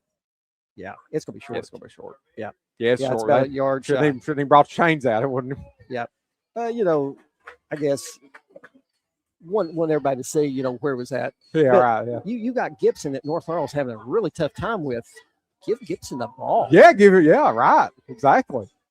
And try to kick on the outside because they're going to North Laurel by design is going to load the middle up, and they did that, and they ran straight up the middle twice, and North Laurel's defense stopped them. You can't give enough credit to their linebackers on that because they had holes on either side of the guards, and Brody knew it. Brody Pruitt and Bryson Nance just filled those perfect where the running back Cecil had nowhere to go other than to get tackled.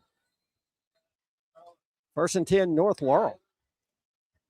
North Laurel's defensive line really stepped up big right there. Absolutely. Yeah, it struggled up to that point. They hadn't had many stops in the run game. Braxton Fultz in the backfield to the left of McQuarter. 2 receivers to the right and 1 to the left. Fultz is going to get it, running right, cuts back up the middle, and not much there. He's going to get the line of scrimmage, and that's about it. Just blown up right away. There was no room, and it just did not work. The run didn't work.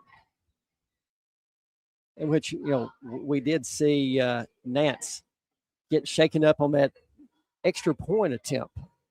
Yeah, so by Perry Central. And I don't know. He was favoring ankle or knee or something. We got a Perry Central player a little shaken up right now, and now he's being helped up.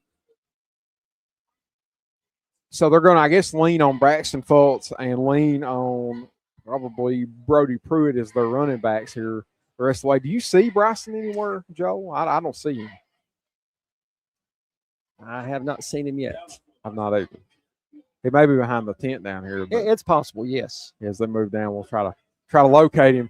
Usually that'll tell you. 2nd and 9 for North Laurel.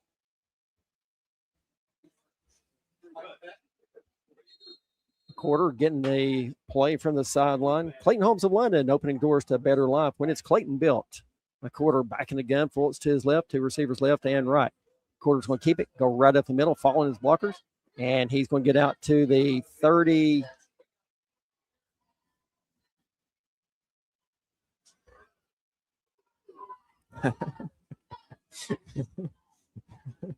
Things getting a little bit testy out here. Yeah, that's right. You had Dylan Hurley, Zarate, giving a Perry Central player some trouble down there. They had big number 70, Asher Edwards, clearing the way was a lot of space out in front of him, but some of these blocks on the backside of that run did not materialize, and Jude did not quite get as much as he could have. 3rd and 5 for North Laurel. Ball spotted on the 38-yard line. Got to get across the 44 for the first.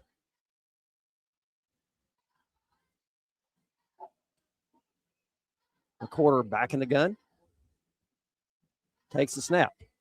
Keeps it going straight up the middle. Gets tripped up, and he's going to be right at the marker. It's just where the official is standing. It should be a first down. He's walking. He is not walking a straight line. It was not at all straight. He was not. Where he was standing. Oh, there's the signal. First down. Huh? Is that? Boy, I don't know. Man, Joe, I think they'll have to measure that. They need to measure this one. Yeah, I mean, looking, the nose of the football is not across the line, the game. Yeah. No. We're in a little bit of angle, but the first down marker looks to be right on the 43-yard line. I think this might be just a hair short. Short, yeah. Oh, here we go. Oh, he got it. First down. He got it. Wow. Yeah, we're talking about the nose of the football. Absolutely, yeah. Wow. See, Joe, the drama of the chain gang. There's just nothing better. I mean, I love it. The drama, especially when North gets the first down, but the drama, that's a lot of fun. How about Jude McCourt? And really, he had to fight for those extra couple of yards, Joe. They were not there for him to get. He was falling down and, got North Laurel a first down. Really was looking like he was going to fall down at about 4th and 3 or 4th and 4. 1st and 10, North Laurel from their own 43-yard line.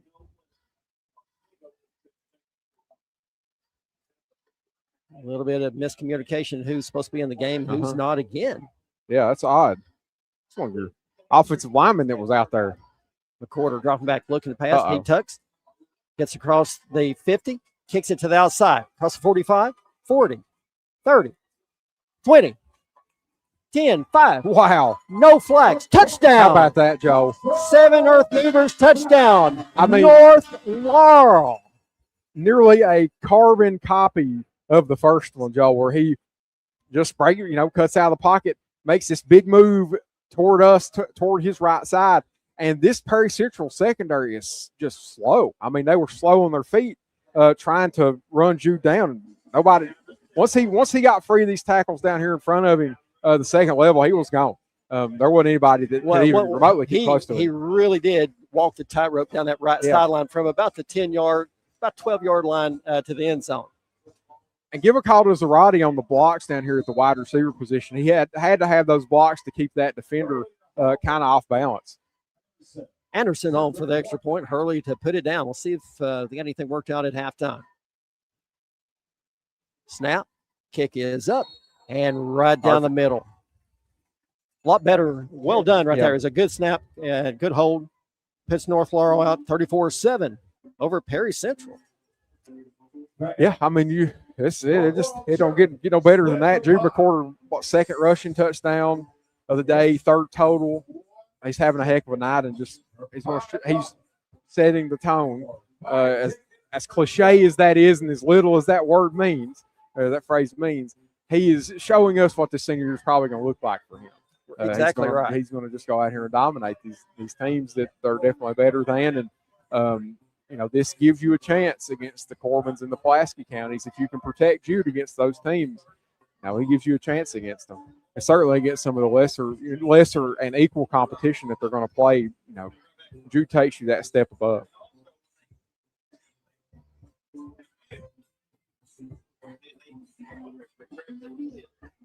Cam Anderson on to kick it away for the Jaguars. Back deep is Gibson. Anderson moving on the ball. Line drive kick, and that's going to sail over Gibson's head about 9 yards deep in the end zone. Man, that was a heck of a kick right there by Anderson. He's showing all that work he's done in the offseason. If I'm remembering correctly, Joe, I don't think you saw him have that number of touchbacks last year. Oh, no. Yeah, this is a new thing for him.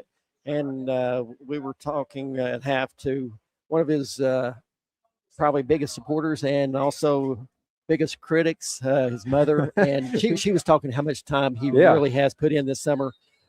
He's gotten so much stronger, and you can tell it. The kid has worked hard this summer. 1st and 10, Perry Central. Maggard back in the gun, dropping back, looking to pass. He scrambles, and he's going to be taken down behind the line of scrimmage for about a 1-yard loss. And we've got a North Laurel kid. Looks like he may be cramping up right there. And we've got a Perry Central player down cramping up. Yep, it is that time of year and this point of the game, Joe, where we're going to see these cramps. Absolutely. Yep. Sure is. It's early in the year. It's hot as it's going to be probably. And I've just not quite got all the conditioning done they need. Excel PT for all your physical therapy needs. Yeah.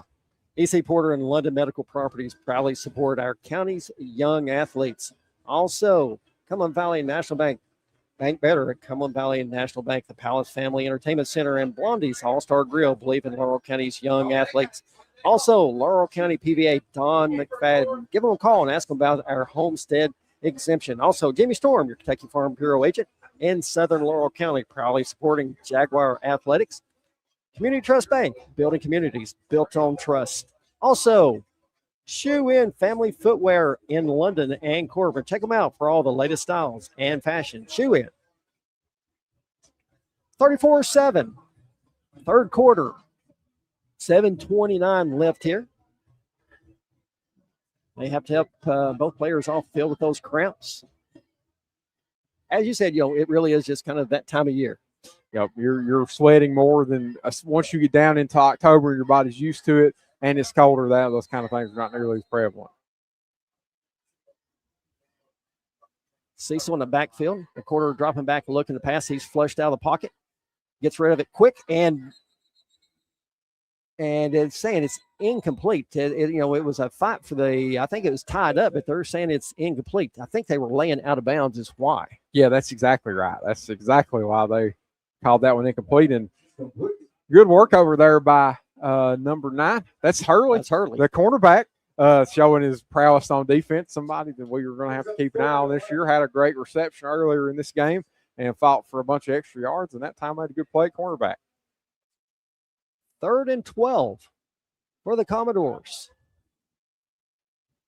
Cecil to the left of McWhorter. McWhorter dropping, or Maggard dropping back.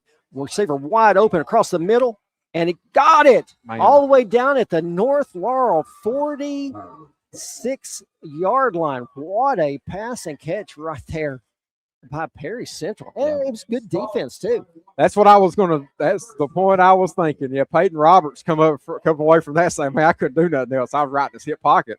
The only way he could have defended it better was ride his shoulders down the field. So Peyton Roberts did all he could, and sometimes they just make a good play. Right up the gut.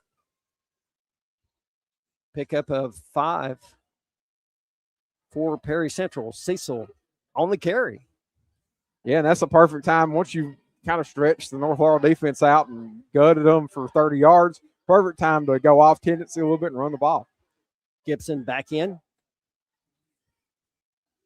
Next to Maggard. Maggard dropping back, looking to pass. And it's batted down at the line. I believe Gage Baker may have got his paw on that one. Yep, let's give that one to Gage Baker. I think he's the one. Yeah, he's getting high five. Yeah, I thought he may have got it. Yep, he sure did. And, hey, that's something those defensive linemen, that's something you've got to do. Get them hands up there and smack that ball down. You've got a chance at that, especially, quarterback's not extremely tall. You just never know. I mean, you put one up there and you may knock a ball down. 3rd and 5 for the Commodores. Maggard and Cecil in the backfield. 2 receivers right, 1 to the left. Gives it to Cecil going right up the middle. Big line giving a little bit of a push.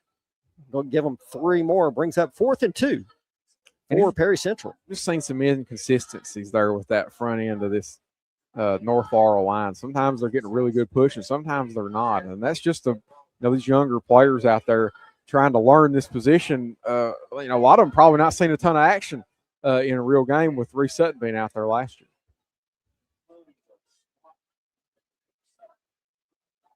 4th and 2.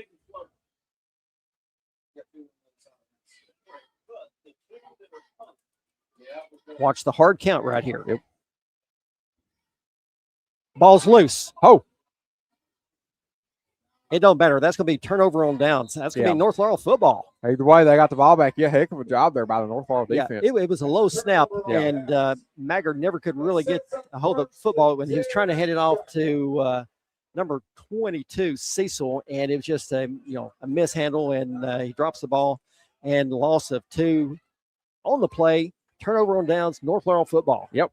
Good work by Braxton Fultz there, being Johnny on the spot with them mishandling that snap. Had a great opportunity to either get the ball through a fumble or the turnover. So yeah, heck of a job. And I was talking about the front end of our defensive line, and they had a heck of a rep right there. So, and interesting, some of their personnel they're running up front. They're running Tucker Barrett at the other defensive tackle spot. He's just a sophomore. That's going to be interesting to watch the rest of this year, see how much they use him, because he really, I don't think he started the game. I forget exactly. I think they had Asher Edwards in there earlier in the game, and now they're running Tucker Barrett at that D tackle spot. Fulton McCorder in the backfield, 2 receivers left and 2 right. 1st and 10 from their own 39-yard line. Hurley in motion, hands it off to Hurley, sweeping left, gets across the 40, 45, 50. He's got room. Hey, 40. Look at him go. 30. But one man to beat. He's dragging him down to the 18-yard line. Huge run right there by Dylan Hurley. Yeah. On an end around too. I mean, a lot of times those are not good plays to call, but everything that North Laurel is cooking up on offense is working. I mean, it don't matter what it is, it's going to work. And Hurley showed some of that grit and determination. May not have the breakaway speed that Jude McCorder or some of these other guys have, but he fought his guts out for 5 or 6 extra yards on top of that run. Partner, we got Bryson Nance back in the game. Great. Awesome. That means he's not too bad hurt. And a big old wrap of black tape around his left ankle. 1st and 10, McCorder drops back. It's complete.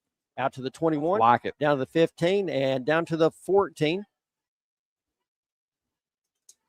Pickup of about 5 on the play. On the reception by Zarate. Let me tell you why I like that, Joe. You're running Braxton Fultz, he's a little bit bigger than your typical wide receiver. He's the blocker on that screen. Then you're bringing Zarate. His man's got to come through Braxton Fultz to get to him. That's just a well-designed screen. One that'll work a lot if they keep going to it. Looks like they gave him, it's a long 5. 2nd and 5. Quarter keeps it, and they're going to give him the line of scrimmage. Not much there. I was watching Nance right there. It was fake handoff to him going left, and he is really not going full speed at all. Yeah, and he was really slow motion right there, and especially on his left side, because that's where he's going to be cutting hard on that left ankle. That appears to be the ankle he's injured. Actually, I'm not sure it's his ankle. I think it more looks like a knee or a calf. Yeah, that may be what that is. Yeah, I think you're 100% right. Yeah, that's actually his calf. 3rd and 5. McCorder gets it, going right. Makes one man miss, cuts upfield, gets down to about the 6-yard line, and that's going to be enough for another 1st down, North Laurel. Yep. I like it. Jude McCorder just keeping the ball and running with it. It's always a great play. He's got that just incredible speed and an incredible strength for his size, and they're going to lean on it here, especially with Braxton Fultz kind of being on the mend.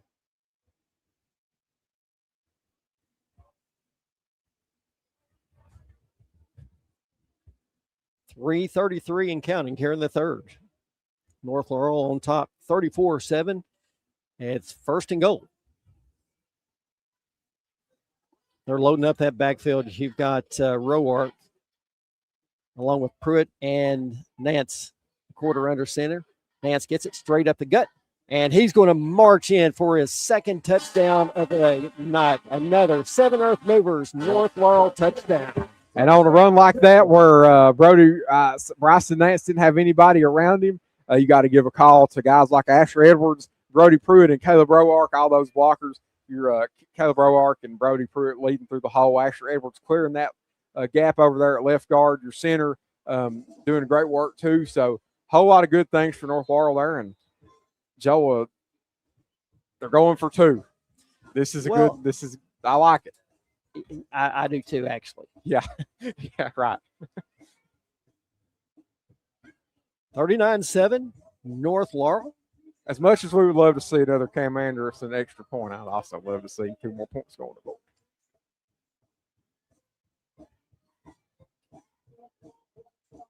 Well, one thing they're looking at, they convert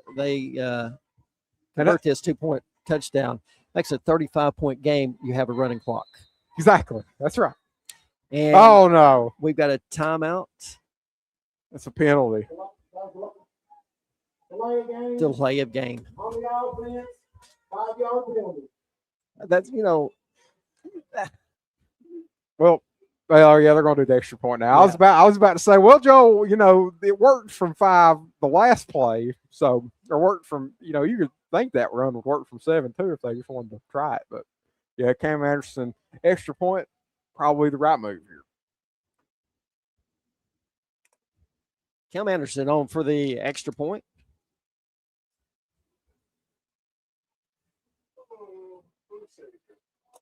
Fifth penalty on the night for North Laurel for 45 yards.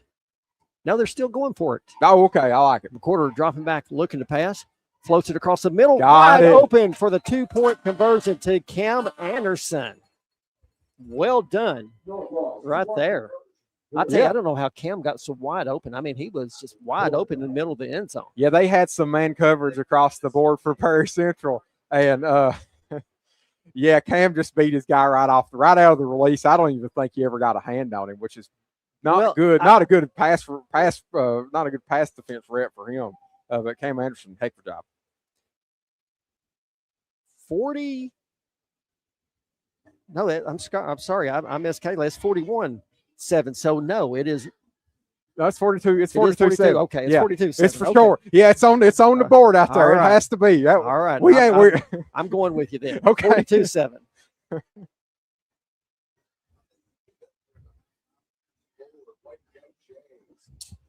42-7. I can't count, buddy.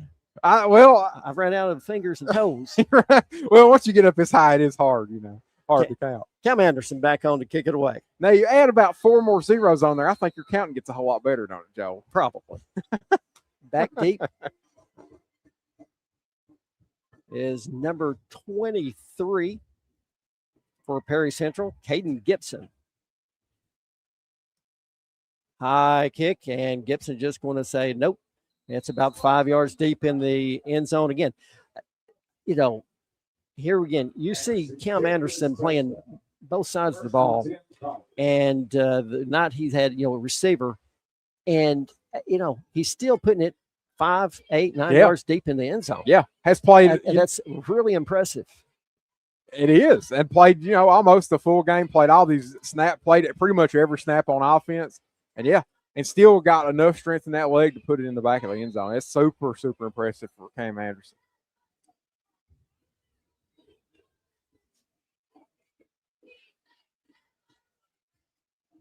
Cecil back in the backfield to the left of Maggard. 1st and 10, Perry Central from their own 20-yard line.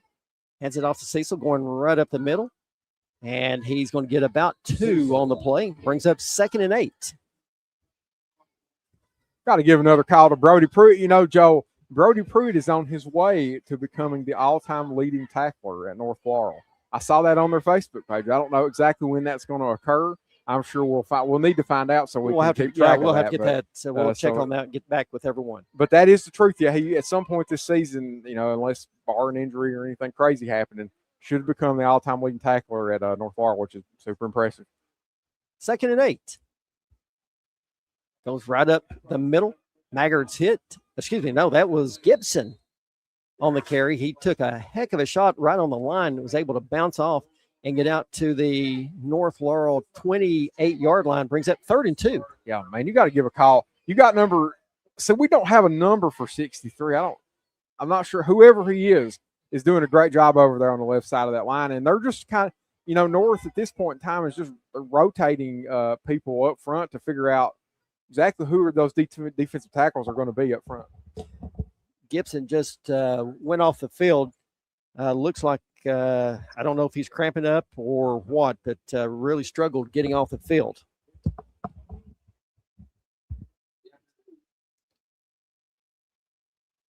Maggard back in the gun. Hands it off straight up the middle. And I think it's possibly was Cecil on the carry. And that is going to be there's the signal. First down, Perry Central.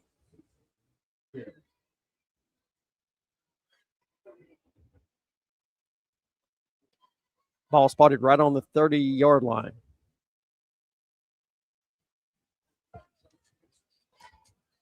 And that is going to do it for the third quarter. North Laurel on top of Perry Central, 42-7 on opening night of Kentucky high school football. You're listening to North Laurel Athletics on the home of the Jaguar Broadcasting Network and WJTE 98.5. At London Power Equipment, power means service, power means protection, and most of all, power means power. Power. With technicians certified in Briggs, Kawasaki, Kohler, and Honda. And we offer for sale brands like Grasshopper, Echo, Husqvarna, DR, and Generac. We service and repair most outdoor power equipment brands. And if it's work gear, we've got you covered too. With arborist, forestry, and lineman gear. At 1680 Highway 192 East, we're open weekdays 8 to 5 with options for financing. We are locally owned and operated. Find LPE on Facebook or phone 606-389-5535 for London Power Equipment.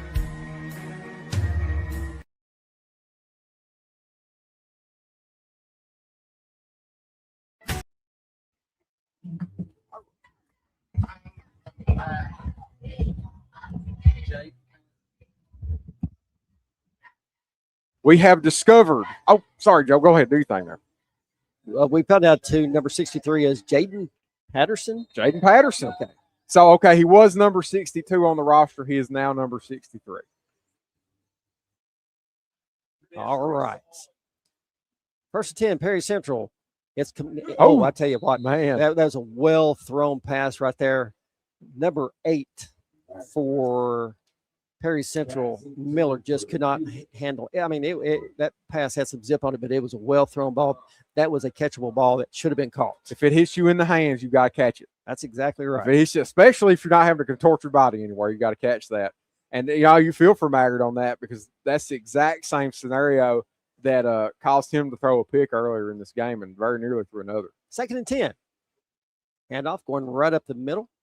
And looks like, I believe that was Gibson back in the game. He went out. He must have been cramping up some, but he is back in the game. And tackled by none other than Brody Pruitt, who Joe was another. Oh, I take that back. That was not Gibson on carry. That was number 13, Logan Caudle. All right. And Brody Pruitt hit Logan Caudle very hard. And he was excited about it. And he's one of my favorite players to watch. That neck brace on Brody Pruitt, there's no question about it. He's a football player. 3rd and 7. Maggard dropping back, looking to pass, looking deep, rolling out to the right. Got some running room. He's going to take it. He's going to run. And he's forced out of bounds right at the 37-yard line. That's going to be a few yards shy of the first down. So we're a little slow on the defensive line, and that's him being able to break out like that is a product of that. You got a little lack of speed there on the edges to run Maggard down and run him out of bounds. 4th and 3 for Perry Central. And I guess we have Perry Central top. Oh, I believe we got another North Laurel player cramping up over here. Yes, as you said, it's that time of year, the heat, humidity. I mean, your first game of the season. Yeah. It's a lot different than just going against each other in practice. Yep. And some of that is sometimes you may not hydrate as good as you should, but a lot of these guys, they're doing that. They're hydrating like they need to. And sometimes it's just not enough. Sometimes you just can't get enough water in there and, all the other electrolytes and stuff you lose as you sweat. So now on the flip side, if you didn't hydrate right, your coach is going to be talking to you about that. So, hey, now you didn't drink as much water and Gatorade as you need to today, and you need to fix that. So 4th and 3 for the Commodores. Cecil to the right of Maggard. One receiver left, 2 right. Maggard rolling out to his left, looking to pass. Nothing there. It's open, and it's complete. Wow. All the way down at the 42-yard line. Nice throw right there. The intended receiver came up with it as Braden Day. Well done right there. Some trouble on the defensive line, man. You're gonna see him try to get back there. Don't give him the defensive backfield can only cover for so long. You got to get back there and get to him. Gage Baker had some pressure on him, but not enough really to impact Maggard all that much. 1st and 10 from the North Laurel 41-yard line. Cecil and Maggard in the backfield, 2 left, 2 right. Maggard keeps it. Little screen pass is complete down to the 38. And he stepped out of bounds at I think they're going to mark him out of bounds at the 44-yard line.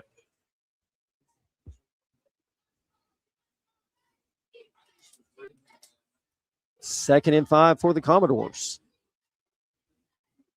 with the running clock. 8:49 left in the ball game.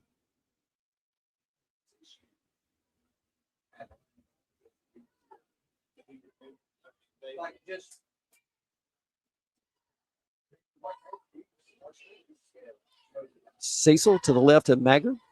Maggard dropping back, look at the pass is complete down to 37. Gets it down to about the 31-yard line. Going to be about a yard shy of the first down. On the reception was number 2, Tyler Robinson. And, Joe, if you look back at the results from last year, North Laurel knocked Perry Central off 21-0. So this is an improvement for North Laurel. You've already, compared to your schedule last year, already made, went up a notch, really. Maggard dropping back, looking to throw, a lot of pressure.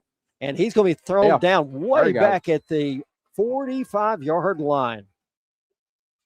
Caleb Roark. About a 15-yard loss on the play. Yeah. Caleb Roark's got some action, got some motion there from the defensive edge for North Laurel. We're going to see a whole lot of him this year, I imagine, sacking opposing quarterbacks. He's somebody that they used. You had Gage Baker, and basically he's replaced Kingston Reams on this defensive line, but you would see him when I think one of those was hurt. One of those guys was hurt last year, and he filled in for him and played really well. Maggard dropping back, looking to throw, rolling to his right. I've got to get him. Throws on the run. And it's knocked down, and that's going to be another turnover on downs by Perry Central. 3rd turnover on downs in this half. Oh, boy. Man, I'd say these boys right here cannot wait to get back to Hazard and Lotts Creek and all the places they're from. Get out of Laurel County. I tell you, North Laurel looks like they're, pretty well conditioned. Yeah. Oh, yeah. Absolutely. You've not seen any drop off like in the. Yeah, you're 100% right. I think they are extremely well conditioned. North Laurel had that one possession on defense late in the second quarter that they really just got caught back on their heels a little bit. And other than that, it's been a well played game. That's the only score they've given up the whole game. I mean, and it was on that drive. So they did get caught back on their heels, but otherwise they've been perfect. And really, you've not seen this team get penalized a ton, other than they watched a couple of the hold early in the game. And I don't know, I forget how many. North Laurel 5 penalties for 45 yards, 0 on Perry Central. Oh, well. I don't know whether we've had one this half, but I guess you can't really say they've not been penalized. But at least this half they really cleaned it up. But we had a delay game on that extra point. Yeah, that's true. Quarter. Yeah, that's true. I forgot about that one. Yep. Nonetheless, North Laurel football.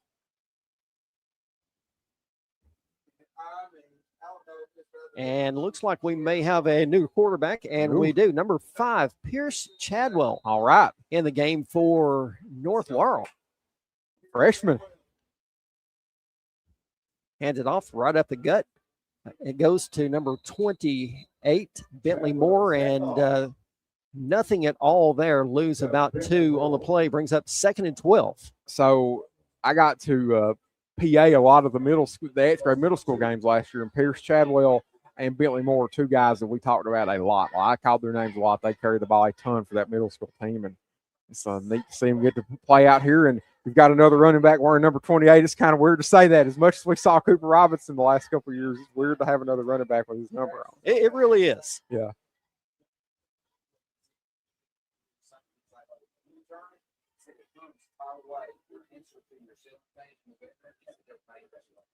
Chadwell back in the shotgun. Moore to his left. Moore gets it, going straight up the middle, breaks one. He gets across the original line of scrimmage and give them 2 more on that.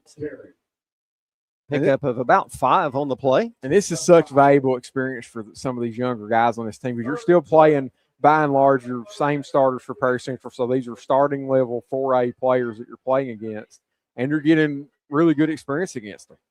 Learning, like these kids are learning all kinds of different stuff right now, and these snaps that are going to help them win games for North Laurel 2 or 3 years from now. This is a really good time to be doing this. And it's fun. It's fun to try to see, who's going to make a play here and show off for their mom and dad tonight. They didn't know that they would be getting on the field and they're going to make a big play and get to talk about it on the way home. You never know who that's going to be. 3rd and 8. Chadwell looks to throw, and it's complete out to the 50. And he's going to get across the 45, and that's going to be a 1st down. Yeah. Mason Miner, another freshman and 9th grader. I don't know this for sure, but I would say he's of some relation to the great John Miner. I would be willing to bet. Absolutely. Believe it or not, that is just the 4th 1st down here in the 2nd half for North Laurel. Wow.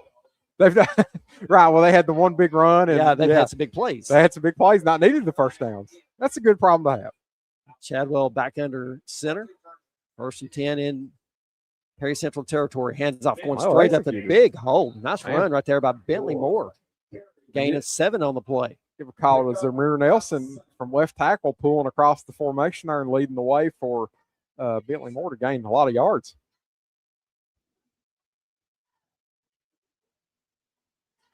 $42-7. 3:55 left here in the ball game. Second and 3 for the Jaguars.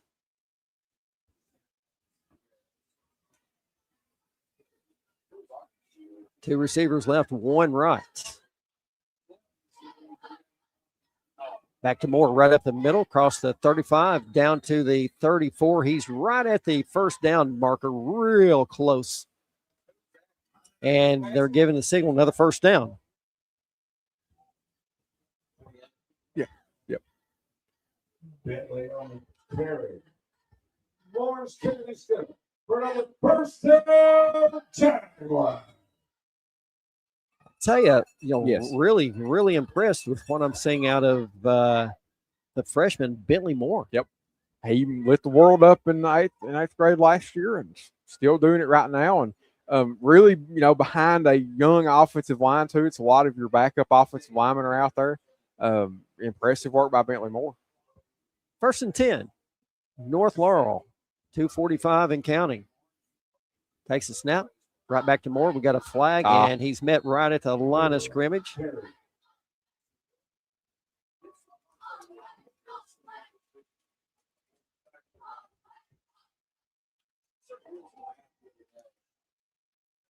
Illegal formation, the offense, the 5-yard previous block. Interesting. Illegal formation on North Laurel.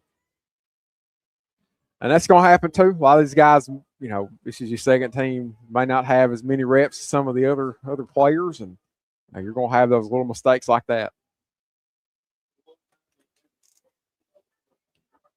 Be 1st and 15.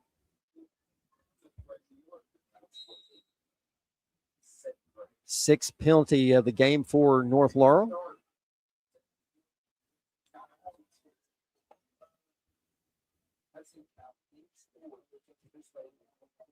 Moore back in the gun. Calls for it. Back to Moore. Gets outside across the 35. Lowers his head. Stays on his feet. Gets down to the 33-yard line. Look at Bentley Moore go. I think I don't know if he thought he had a 1st down there because he pointed like 1st down, whatever. I think he was looking at maybe the original line of scrimmage on the sticks there. Oh no. But It's okay. nonetheless, Hey. nice run. He Yeah. picked up about He 7. was telling us I got back to the line of scrimmage. That's what it was. Pick up about 7 on the play. 1:12 left here in the ball game. I want to talk about some of our other players that are at. Blake Saylor's on the field right now for North Laurel. You've got 63 Jaden Patterson, who we've called him quite a bit. He's out starting at left guard for this team right now, or playing at left guard for this team.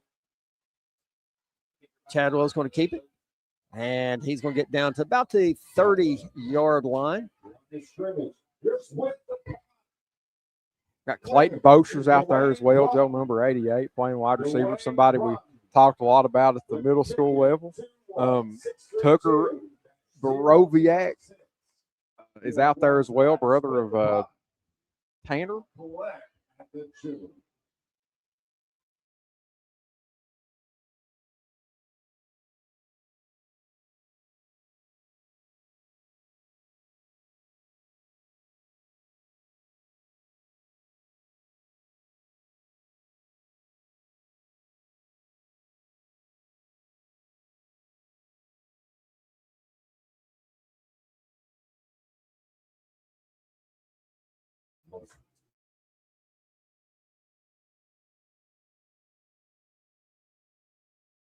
And that is going to do it. 2 seconds. North Laurel coming away on opening night with a huge win over Perry Central, 42-7. We're going to step aside and we'll be back to wrap this one up. You're listening to North Laurel Athletics on the home of the Jaguar Broadcasting Network and WJTE 98.5. Blondie's All-Star Grill at 201 Faith Assembly Church Road in London is a locally owned and operated grill bringing great food, cold drinks, and a lively atmosphere to the neighborhood. New name, same location as Buffalo Wings and Ring Club. We're a family-style restaurant with a sports grill atmosphere. Find Blondie's on social channels or look up our menu online at blondiesallstargrill.com.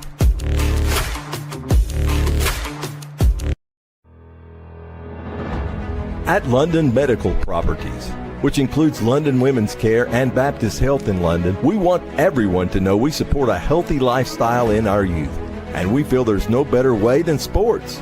We proudly support and stand by all of Laurel County's young athletes.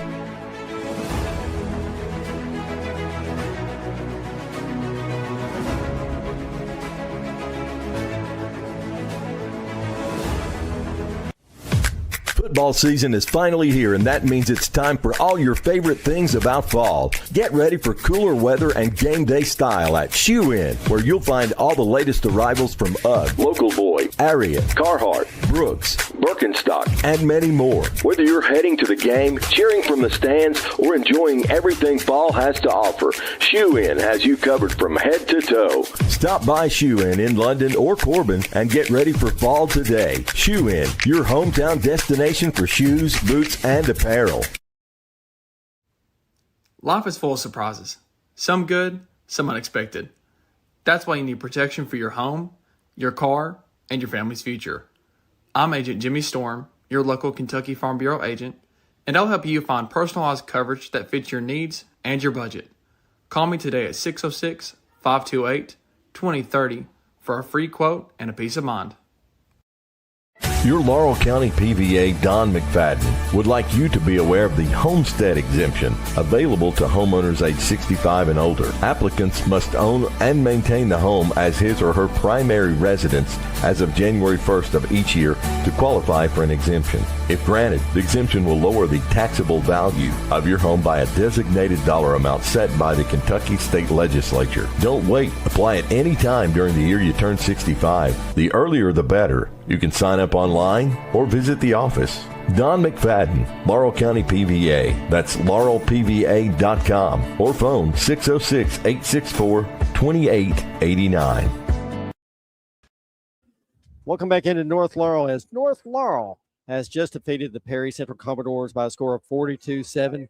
Come out and really make a put an exclamation point on this win tonight. Really took care of business with the exception of the long possession there that Perry Central was able to just control it and take it down the field for their only score of the game. And then got to work on the long snapping. Yep, those two things. Other than that, well-played game, both sides of the ball. Yep, and that's exactly right. And I think that's what a lot of people expected going into this game too. Prairie Central's probably not on the level of North Laurel, and they outdid themselves compared to last year. Ended up doubling their points against this team. That's a mark for them. That's an achievement for North Laurel. And yep, you're always going to have things to work on coming away from one of these games, but it feels a lot better to work on those when you win by 35. Oh, exactly right. But if they need to definitely get their long snapping, the whole holding and long snapping, they've got to get that lined out because those points got to have them. And especially if it comes down to field goals too, that's the same problem. So all the field goal kicking and extra points, they've got to get that lined out before next week. There's not an easy game, right? There's not a cupcake game next week. I got to play Corbin, dog. They've got to get that lined up. Corbin, next week at 7:30. That'd be another game, tough game for them. Last year, Corbin came up here and they defeated North Laurel 28-14. Yep. Which it was North Laurel. I wouldn't say played their best game. Yeah, I know. As well, they really did not play that well. If they had played like they were capable of playing and played later on in the season, I think they would gave Corbin a real run for the money. Yeah, I think they would have too, because that same team we saw the next week go to Madison Central and control Madison Central and then beat the tar out of Lawrence County, and Lawrence County thought they were going to, beat us. So, yeah, Corbin, you never know. North Laurel may go down there and shock the world. At this point in time, it's expected that Corbin will win that game, but they have to play it. They got to start the clock and play the game. So. Kind of looking recap of scoring for North Laurel, you had Bryson Nance with two rushing touchdowns, one from 12 yards out and then another one from 8 yards out. Then you had a Cole McCorder to Fultz for 35 yards for the only passing touchdown of the game. Cole McCorder, two rushing touchdowns, one from roughly 73 yards and from about 57 yards. So, two rushing, 73 and 57 yards, pretty impressive. And we talked about how elusive he can be. He's a tremendous player. And then you had Fultz on the pick six from 20 yards out for the touchdown. How about that? Kind of a recap. Again, really nice night. We saw a lot of improvements. Big things we saw from Cole McCorder. We've heard a lot about his arm, from Coach Nelson. And we saw it. But the biggest thing, I like the accuracy that we saw from Cole McCorder. Yeah, buddy, man, he's way better. He's good a quarterback as he's been. Yeah, he's really, really worked hard, on his game, and it showed. Very, very impressive from McCorder. Yeah, he just walked behind us right here, and we had to give him a little bit of love, man. He's made so many strides as a quarterback, played so well today, and it's just really impressive. Absolutely. All right, that's going to do it from North Laurel High School. As we said, we'll be traveling down to Corbin next week. Another big, tough game. North Laurel really doesn't have a too much of a cupcake schedule all year. They've got several games playing, top 10 teams in their respective regions, districts. So they've got a schedule. They're going to be tested all year long, and like what I saw on opening night. Yep. And that big prize at the end of the year, they've got to beat. They've got to beat everybody else, but the big one they've got to beat is Pulaski County. They're the gold standard in our district. They're the best team. They've got to beat them when they play them in October. Well, that's going to do it from North Laurel. Coming up with a big win over Perry Central, 42-7 for Adam Webb, Jared Wilson. I'm Joel Pritchard. Everyone, thanks for having us, and have a great night.